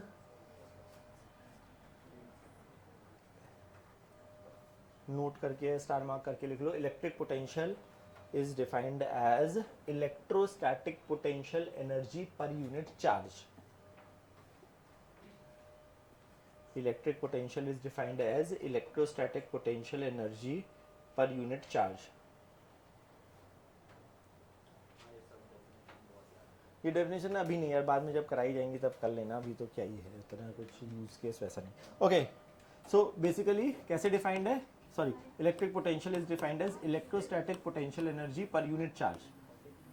ये है, तो हमारे लिए हम जब पोटेंशियल याद करेंगे तो हमारे लिए मेजरली जो यूज केस है वो इस फॉर्मूले का बहुत ज्यादा है, कि हमें अगर अलग अलग चीजों की वजह से V याद है, जो अभी हम याद करेंगे स्फीयर की वजह से या जैसे रिंग की वजह से किया है, अलग अलग सेटअप्स की वजह से याद करेंगे, वहां पे बाहर से Q चार्ज रखेंगे तो उनकी interaction potential energy Q into V हो जाएगी। अच्छा, यूनिट की बात हो रही थी, हाँ, तो ये एनर्जी जूल हो गया, ये कूलम हो गया, तो नाउ इसकी यूनिट हम अभी बाद में एक और देखेंगे, वो जो वोल्ट वाली चीज है, बट ऑब्वियसली 10th में सुना है, बट अभी के लिए हमारे लिए यूनिट ऐसा यूनिट इज दिस।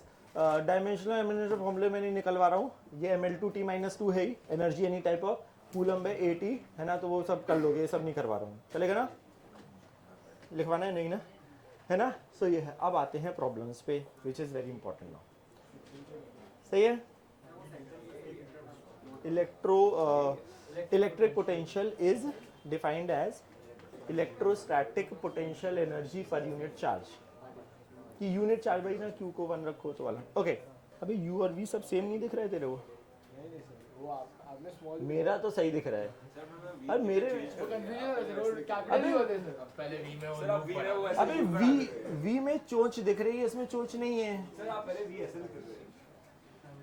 अबे नहीं, तो मैं U को ऐसे लिखता हूँ, मैं अगर जो इनिशियल वेलोसिटी वाला ये है, फाइनल वेलोसिटी वाला ये है, कैपिटल U ये है, मतलब अब ये और ये है। मतलब मैं बोलूँ तुम कंफ्यूज ना हो, ऐसे ना, वो पता नहीं आदत है। वैसे एमडी ना फालतू डिस्कशन। ओके, पहला प्रॉब्लम एक साथ में करना चाह रहा हूँ मैं, ठीक है? या तुम्हें करना हो तुम ट्राई कर सकते हो, बट लेकिन करना है, मतलब फर्स्ट आई जस्ट वांट कि थोड़ा सा पता नहीं, work power energy UI KI सब अच्छे से समझ में आता है ना? तो मतलब अब देखते हैं। सो पॉइंट है कि इसीलिए first problem, if you want we can do it together. और तो एक Q चार्ज, एक जिसका मास m है, दूसरा वाला भी Q चार्ज जिसका मास 2m है, इनके बीच का सेपरेशन है R। ठीक है। यार अगर इनको रिलीज करेंगे, कहना से दोनों एक दूसरे को रिपेल कर रहे हैं, है ना, जो मैं अभी बता रहा था कि majority of the problems can be solve by Newton's law also and work energy. तो हम कैसे करें उस पर डिपेंड कर रहा है। तो एक फील बस ये बता रहा हूँ, सपोज ये दोनों है, इन दोनों को रिलीज करा, रिलीज फ्रॉम रेस्ट, कहना से because of their mutual repulsion they will start moving away from each other. हमें बोला गया है फाइंड देयर वेलोसिटीज। अगर तुम्हें ट्राई करना यू कैन क्विकली ट्राई, नहीं तो पहला वाला मैं बताना चाह रहा हूँ। Find their velocities when their separation becomes 2r।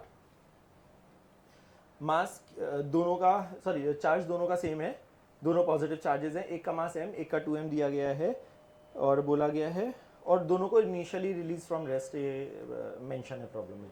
Find their velocities when their separation becomes 2r। एक मुझे बता लेने दो जल्दी थोड़ा सा, है यार वो, और क्यों गलती करिए। काइनेमेटिक्स इक्वेशंस कब वैलिड है, कब, क्या यहाँ कांस्टेंट है, this is a major problem, can we do it with that. तो दिक्कत वही है कि काइनेमेटिक्स इक्वेशन एक तो कोई लगा रहा हो और, तो प्लीज वो वैलिड नहीं, हम कमिंग, वो वैलिड नहीं है, क्योंकि जैसे जैसे दूर जाएंगे इनके बीच का जो फोर्स है वो डिस्टेंस पे डिपेंड कर रहा है, and which is not constant. अभी भी गलत आया, तूने लिखा है क्या, दोनों छोड़े है ना ये अच्छा both are release from rest, तूने तो एक को रोक ही दिया तूने, है ना, कोई फिक्स नहीं है। चलो ठीक है, जो गलती में देखना, अच्छा जो एक कॉमन गलतियां दिखी हैं वो ये गलती है कि भाई दोनों की वेलोसिटी सेम मान ली है, what is the point is नहीं, बट कुछ और गलती तेरे में, तो दोनों की वेलोसिटी सेम होगी नहीं, हमें नहीं पता, हो सकता है सेम हो जाए और हो सकता है सेम नहीं हो। अच्छा mg हमें कंसिडरेशन में नहीं लेना है, अच्छा मतलब, और वो अच्छा एक सेकंड, अच्छा मैं पहला बता रहा भाई, पहला सवाल है कि पहली चीज क्यों हम अवॉइड कर रहे हैं फोर्स वाला, प्राइमरली रीजन क्या हम फोर्स से कर सकते हैं, यस बिल्कुल 100%, यार ये इधर जा रहा होगा, किसी जनरल टाइम पे x से डिस्टेंस मान सकते हैं, इंटीग्रेट कर सकते हैं, वो सब फालतू काम है। दिक्कत इस फोर्स क्योंकि कांस्टेंट नहीं है, and how do we know इनके बीच का सेपरेशन इवेंचुअली 2r हो रहा है ना, बट हमें कैसे पता कौन कितना चल रहा है। सपोज ये q है, थोड़ी देर, एक मिनट यार सुन तो लो, एक मिनट,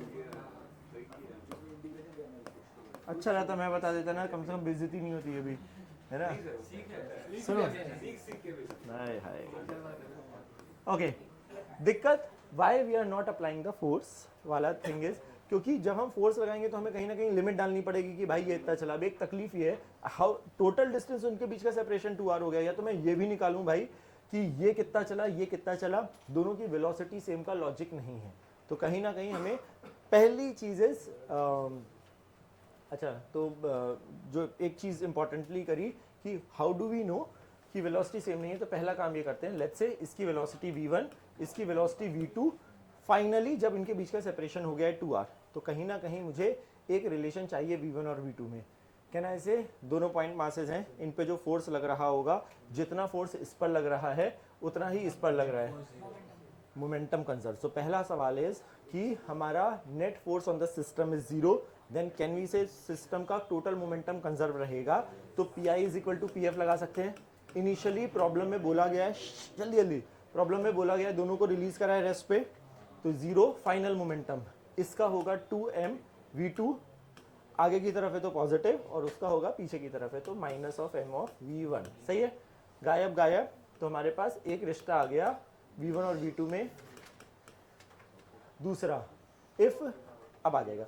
अच्छा एक चीज और, वर्क एनर्जी थ्योरम का जो बिल्कुल ही जनरलाइज्ड है, सुन लो एक बार, आई एम श्योर पता ही है, वो ये बिल्कुल ही जनरलाइज्ड कहानी है, इसमें कोई अप्रोक्सीमेशन नहीं है। वर्क डन बाय जितने दुनिया में फोर्सेस लग रहे हैं is equal to change in kinetic energy, हम सबका वर्क डन निकालेंगे अगर only conservative forces are acting, ठीक है, विच इज अच्छा हम easy way of remembering conservative force, जिसके लिए पोटेंशियल एनर्जी का फॉर्मूला दिया गया है, अगर वो पता है तो वो कंजर्वेटिव है। If there is no any other force, non conservative forces are not acting, then this equation changes to, but वो स्टार मार्क के साथ आ रही है कि कोई और फोर्सेज नहीं लग रहे हैं, देन वी से कि यू आई के आई बराबर यू एफ के एफ, ठीक है, पक्का।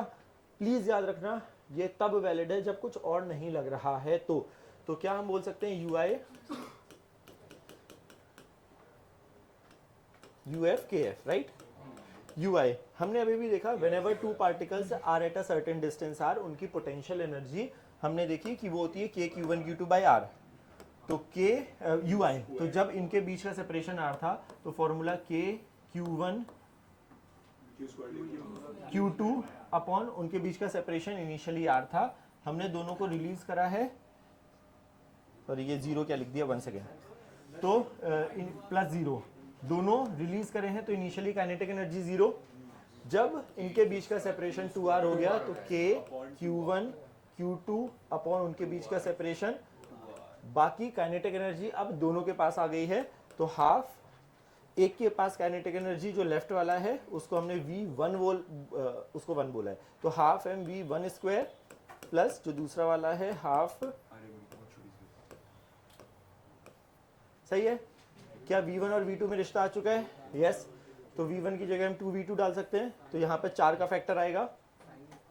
अच्छा, so kinetic energy half M V square में v क्या है, एक मिनट, हाफ एम वी स्क्वायर में v क्या है, not velocity, it is speed ना, है ना। जल्दी जल्दी अभी इससे रिलेटेड मैं सारे प्रॉब्लम कराना चाह रहा हूँ, please quickly you have to solve now. Answer आएगा I think root,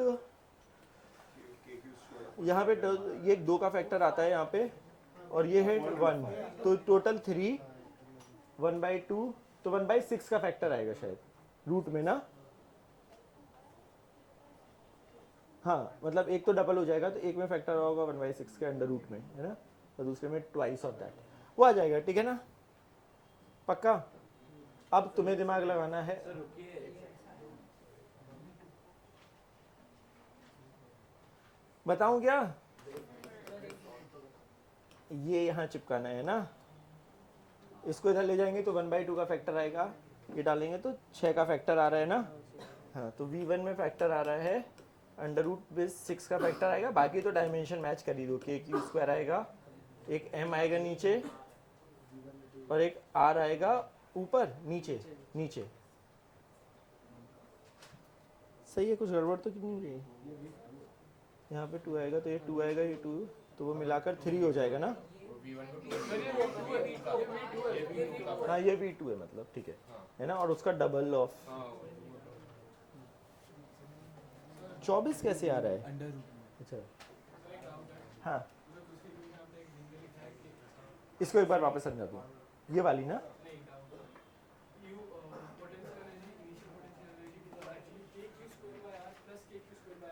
okay, so interaction potential energy है, ये इससे इंटरैक्ट कर रहा है या ये इससे इंटरैक्ट कर रहा है, ये एक इंटरैक्शन पोटेंशियल एनर्जी है, समझना ध्यान से। जब ये इससे कर रहा है तो मैं ये नहीं बोलूंगा ये इससे कर रहा है, क्योंकि वो इंटरैक्शन है, दोनों के इंटरैक्शन के बीच की, तो वो हो गया ना, मैं तुमसे कर रहा हूँ या तुम मुझसे कर रहे हो, ये 2 अलग अलग चीजें नहीं है। तुम यही बोलना चाह रहे हो ना कि सर यहाँ पे डबल क्यों नहीं किया, तो आपस में अगर 3 लोग हैं तो सब एक दूसरे से करेंगे, बट 2 ही लोग हैं तो वो एक ही इंटरैक्शन है ना, जेन्युइनली, हाँ। तो इसीलिए डेफिनेशन हमने स्टार्ट कहाँ से करी थी, एक चार्ज पार्टिकल फिक्स है, दूसरे को हम इन्फिनिटी से लाए, तो फाइनली जो आंसर आया k Q1 Q2 by r, it is the interaction potential energy, तो वो डबल नहीं है ना। अच्छा, तो ये तो हमने बोला जब कंजर्वेशन ऑफ मोमेंटम याद है, तो हमने बोला कि अगर हमने, तो जितना फोर्स इस पर लग रहा है उतना ही इस पर लग रहा है, तो अगर मैं दोनों को सिस्टम लूँ तो net force on the system 0, तो F is equal to dp/dt होता था वो, तो वो हमने इनिशियली दोनों रुके हुए हैं तो ये 0 हुआ है ना, फिर आफ्टर आए थोड़े बेटर प्रॉब्लम, हाँ वो आ रहा हूँ, मैं आ रहा हूँ, उस पर आ रहा हूँ, अभी पहले एक मिनट 2 खत्म करते हैं, आई विल कम टू 3 4 सब इस पे आऊँगा मैं, बड़े आगे। नाउ द सवाल है, समझना ध्यान से, एक कैपिटल क्यू पार्टिकल है जो कि फिक्स है, ठीक है, एक इंफिनिटी पे मैंने छोटू क्यू पार्टिकल लिया,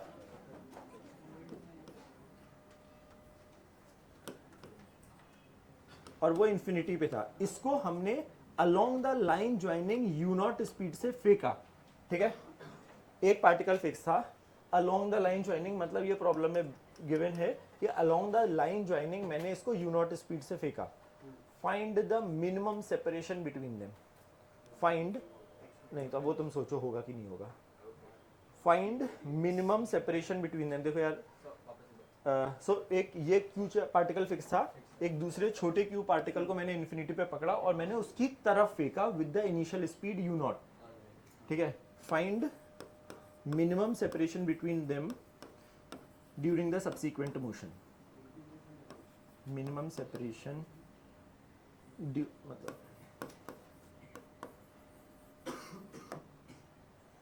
अब वो जीरो होना चाहिए नहीं होना चाहिए, तुम दिमाग लगाओ। नहीं होगा पहली बात तो, है ना, नहीं तो सवाल क्यों देते। अच्छा तो ये सवाल होता अगर तुम जो जीरो बोलना, अगर ये माइनस चार्ज का पार्टिकल होता तो ये खींचता चिपक जाता, है ना, बट अगर ये प्लस और ये भी प्लस है तो जीरो हो ही नहीं पाएगा, वो रिपेल। तो कहीं ना कहीं आके इनडायरेक्टली वो यू टर्न जैसा लेगा, एक जगह आएगा रुकेगा और फिर वो वापस जाएगा। कभी भी एक पॉजिटिव क्वांटिटी नेगेटिव क्वांटिटी के बराबर हो सकती है क्या लॉजिकली, मतलब क्या लिखा है वो तो बाद में सोचेंगे, बट क्या एक पॉजिटिव नंबर यहाँ पे जैसे ही तूने माइनस लिखा, पता नहीं क्यों लिखा है, क्योंकि अभी तूने यूआई किया ही नहीं, मैं वो समझ गया, वो तुमने अपने मन में सोचा है कुछ लिखा है, तो ये क्या इसके बराबर हो सकता है पॉजिटिव नेगेटिव के बराबर लॉजिकली वो स्टेटमेंट। तो कुछ कहीं पे ऑलरेडी कुछ गड़बड़ लिख चुका है, या तो दोनों जगह माइनस होना चाहिए या दोनों जगह पॉजिटिव होना चाहिए, अगर ऐसा लिखना चाह रहे हैं राइट। और मुझे ऐसा लग रहा है कि तूने भी माइनस तो यही ना इसीलिए माइनस है ये, नहीं तो वो माइनस क्यों है? क्योंकि इन्फिनिटी पे तो वो जीरो ही होएगा। हाँ तो यूआई जीरो होएगा। हाँ तो तो फॉर्मूला क्या है? UI minus UF. अच्छा तू वैसे लगाना चाह रहे है, ओके ओके ठीक है ओके यार आए, हाँ सही सही इधर आके फिर जीरो। ओके। अच्छा एम है, sorry sorry sorry sorry, M है नहीं नहीं नहीं नहीं एम है, ओ सॉरी, हाँ नहीं नहीं नहीं एम है ऑब्वियसली यार, ओके यार सर वो भी जीरो पे जीरो वो है बट उस ओके आई थिंक यार पीछे आ गया लोगों को, आगे नहीं है। अच्छा मुझे बताओ एक बार, चल डिस्कस करते हैं, मुझे बताओ यहाँ जब ये जा रहा है, पहले फिजिक्स समझ, मुझे बताओ जब ये जैसे जैसे पास जाएगा, क्या ये इन दोनों के बीच में अट्रैक्शन होगा, रिपल्शन होगा, और अगर होगा तो किस डायरेक्शन में, मतलब किस डायरेक्शन में फोर्सेस लगेंगे? इधर पक्का, ये तो फिक्स ही है, इसको तो मैंने होल्ड करके रखा हुआ है, कहने से जैसे जैसे ये पास जाएगा the force acting due to this on this, ये इधर होगा, अगर ये आगे जा रहा है और उस पर फोर्स पीछे लग रहा है तो कहने से ये एक रिटार्डेशन जैसा केस है। क्या ये फोर्स कांस्टेंट है या वेरिएबल है? ओके सो फोर्स कांस्टेंट ना, कांस्टेंट यार, फोर्स दो चार्ज पार्टिकल के बीच का फॉर्मूला बोलो एक बार जल्दी से। वेरिएबल है ना, तो क्या can we do it? Yes 100% यार, एक निकालो उसको V D by D X लिखो, लिमिट डालो, होगा सॉल्व फॉर श्योर। बट अगर force variable will try to okay, है ना, कि अगर नहीं हो रहा होगा तो कहने से जैसे जैसे पास जाएगा इस पर ये फोर्स और बढ़ेगा कि कम होगा? इंक्रीज करेगा, क्योंकि डिस्टेंस कम हो रही है, मतलब रिटार्डेशन उसका और बढ़ रहा है, आगे जा रहा है, अगर उस पर फोर्स पीछे लग रहा है तो कहने से वो कभी ना कभी जाके रुकेगा, है ना। लेट्स से किसी एक जनरल पॉइंट पर पहुंच के वो रुका, और वही आर मिनिमम हमको निकालना है, राइट। क्या कोई और फोर्स लग रहा है क्या सिस्टम पे? नहीं, तो क्या हम वापस से लिख सकते हैं यू आई के आई बराबर यू एफ के एफ लिख सकते हैं? श्योर, यू आई, जब ये दोनों पार्टिकल इन्फिनिटी पर है, फॉर्मूला क्या है? के Q one Q two by R, अगर आर इन्फिनिटी है तो यू आई क्या होगा? पक्का, और यही हमने डिफाइन करा था, reference point was infinity because interaction नहीं था, ये तो बेचारा रुका ही हुआ है, तो काइनेटिक एनर्जी इनिशियली केवल उसके पास है, कितनी है? Half M U naught square, sure, U F. जब ये किसी जनरल आर डिस्टेंस पे आया तब इन दोनों के बीच की पोटेंशियल एनर्जी क्या होगी? नहीं, सो फॉर्मूला इज के Q one Q two by R, है ना। जब मैं आर डिस्टेंस पे पहुंचा, जब मैं रुका, जिस इंस्टेंट पर मेरी वेलोसिटी एग्जैक्टली जीरो हुई, कहना है उस टाइम पर मेरी एनर्जी होगी के Q one Q two upon उनके बीच का सेपरेशन, काइनेटिक एनर्जी। ये तो रुका ही हुआ है, वो रुका है तभी तो आर मिनिमम है, नहीं तो और आगे जाता जीरो। बस हमें ये निकालना था, सही है। के सॉरी ये इधर गया और ये इधर गया, दैट्स इट। तो 2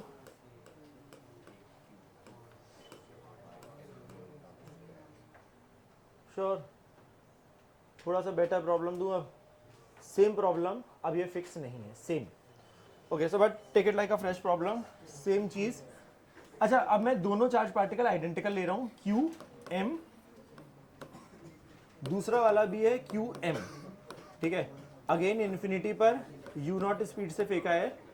now this is not fixed, find minimum separation between them during the सबसे. अब ये क्यों होगा, देखो पहले दिमाग में ना क्यों रिपीट करना, अगर क्यों का आंसर नहीं मिले तो सॉल्व मत करना, ट्राई टू थिंक, क्योंकि वो होगा ही नहीं बताऊँ.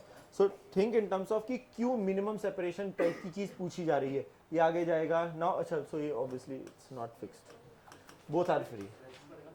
हाँ पहले इन्फिनिटी है,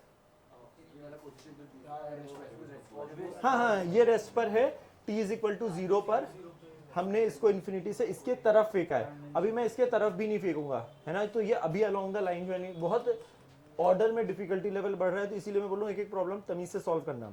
अभी तो ये दोनों प्रॉब्लम्स में उसके तरफ फेंका है, अभी कहीं रैंडम जगह भी फेंकेंगे, इसलिए मैं बता रहा हूँ कि please go in the order. तो ये फ्री था, ये इन्फिनिटी पे था, इसके अलोंग द लाइन जो है t इज इक्वल टू 0 पर उसकी तरफ U0 स्पीड से फेंका. Find minimum separation. हाँ हाँ हाँ, तो अब वो सोचना पड़ेगा कि ऐसा क्यों. Very good. हाँ कंटिन्यूसली रिपेल कर रहा है. ओ तो तुम्हारे हिसाब से इन्फिनिटी रहेगा. छोटी सी हिंट दूं? अच्छा नहीं दूं, जानता तो नहीं, आ गया है तो फिर तो करना. हाँ सोच. अच्छा इन्फिनिटी पे तो फोर्स 0 है, बिल्कुल इन्फिनिटी प्लस थोड़ा t इज इक्वल टू 0 पे इन्फिनिटी पे फोर्स 0 है, t 0 प्लस पे क्या होगा ऐसा सोच. जस्ट लेट्स से 1 सेकंड बाद कि उनके बीच की सेपरेशन इन्फिनिटी से कुछ तो कम होगी तो फोर्स लगेगा. इस पे कहाँ लगेगा, उस पे कहाँ लगेगा, वो सोचो. एक हिंट देखो, अगर टेक 1 और 2 मिनट, अगर कुछ नहीं समझ में आएगा then I will give you a hint. ठीक है, एक बार फिर से ट्राई यार. देखो अब थोड़ा सा ऑब्वियसली यार मैकेनिक्स यूज होगी, मतलब जो तुमने पढ़ी है अगर, तो है ना, पढ़ी है ना मैकेनिक्स, सुना है ना, कुछ एक चीज होती है.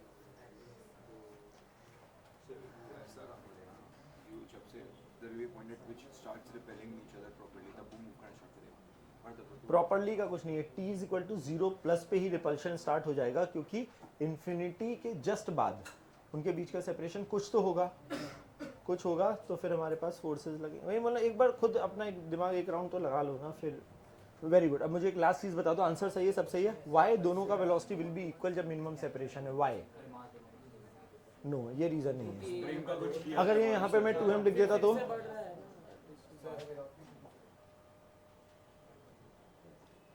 नहीं. अच्छा एक चीज, एक आंसर कोई और बताओ. ओके कोई और बताओ मुझे, why the velocity when the separation is minimum will be equal. बहुत लोगों ने यूज कर लिया है बट रीजन. हाँ नहीं, कोई और बताएंगे.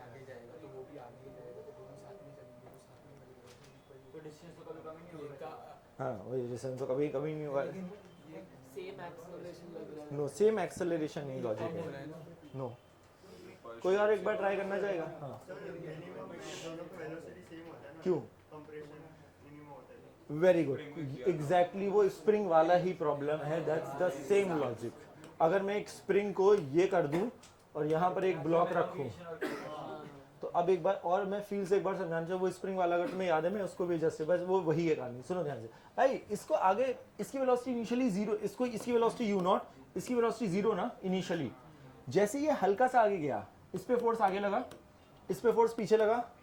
ये फोर्स इसकी वेलोसिटी को कम कर रहा है, ये फोर्स इसकी वेलोसिटी को बढ़ा रहा है.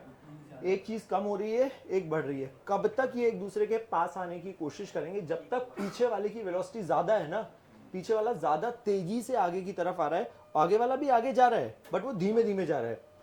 जब तक इसकी वेलोसिटी ज्यादा होगी इससे, तब तक वो इसको अप्रोच करेगा. Velocity of approach, velocity of separation. जब तक पीछे वाले की वेलोसिटी ज्यादा है तो ये इसको अप्रोच कर रहा है, इसकी वेलोसिटी कम है तो ये दोनों आगे जा रहे हैं. But because of the force, फिर उसकी बढ़ती जाएगी, इसकी कम. Very good. सो वो वाला टाइम जब वेलोसिटी कम होती जा रही, जिस इंस्टेंट पे बराबर हुई उसके जस्ट आफ्टर क्या होगा, समझना ध्यान से. दोनों की वेलोसिटी सेम हो गई बट इस पे तो फोर्स आगे ही लग रहा है और उस पे भी फोर्स पीछे ही लग रहा है. तो अब आगे वाला धीमे धीमे आगे जाएगा, आगे वाला ज्यादा तेजी से आगे जाएगा और ये धीमे धीमे आएगा, तो फिर से सेपरेशन बढ़ेगा. हाँ इंटरचेंज बोल सकते हैं but again very good, cool. Okay so idea is at the position of minimum separation what will happen, both the particle will have exactly the same velocity, उसको मैं बोल रहा हूं v. क्या there is no external force on the system? तो क्या pi is equal to pf भी valid है? pf वैलिड है बिकॉज कोई एक्सटर्नल फोर्स नहीं है. pi m into you not. Finally ये भी v से आगे जा रहा है और ये भी v से आगे, सो mv प्लस mv. मतलब जिस इंस्टेंट पर हमारी वेलोसिटी दोनों की u/2 हो जाएगी उस टाइम पर इनका सेपरेशन मिनिमम होगा. कितना होगा उसके लिए वापस सेम चीज रिपीट. कितना होगा? Conservation. There is no external force on the system, then can we very well apply ui ki. ui initially उनके बीच का सेपरेशन इन्फिनिटी 0 ki, केवल वही चल रहा है बेचारा. Half m u not square u not square. Finally जब उनके बीच का separation k q1 q2 half, दोनों की एनर्जी हाफ m, दोनों की वेलोसिटी u/2 हो चुकी है. तो एक की एनर्जी है, सिंस इस केस में दोनों की बराबर है डबल. अब r मिनिमम निकालना है तो यहाँ 1/2 का फैक्टर है, ये 1/4 का फैक्टर है. तो 1/2 इसको इधर ले जाएंगे तो 1/2 माइनस 1/4, 1/4 का फैक्टर बचेगा. m u नॉट स्क्वायर बचेगा. तो फैक्टर बेसिकली 1/4 का आएगा. तो ये ऊपर गया, ये मल्टीप्लाई हुआ तो 4 ऊपर आ रहा है, k q स्क्वायर आ रहा है अपॉन m स्क्वायर. सही है? पक्का पक्का पक्का पक्का पक्का. होमवर्क एक प्रॉब्लम दे दूं? गंदा वाला कुछ नहीं है. मतलब सो नाउ अभी अलोंग द लाइन ज्वाइनिंग था. अब ऐसे आराम से इक्वेटर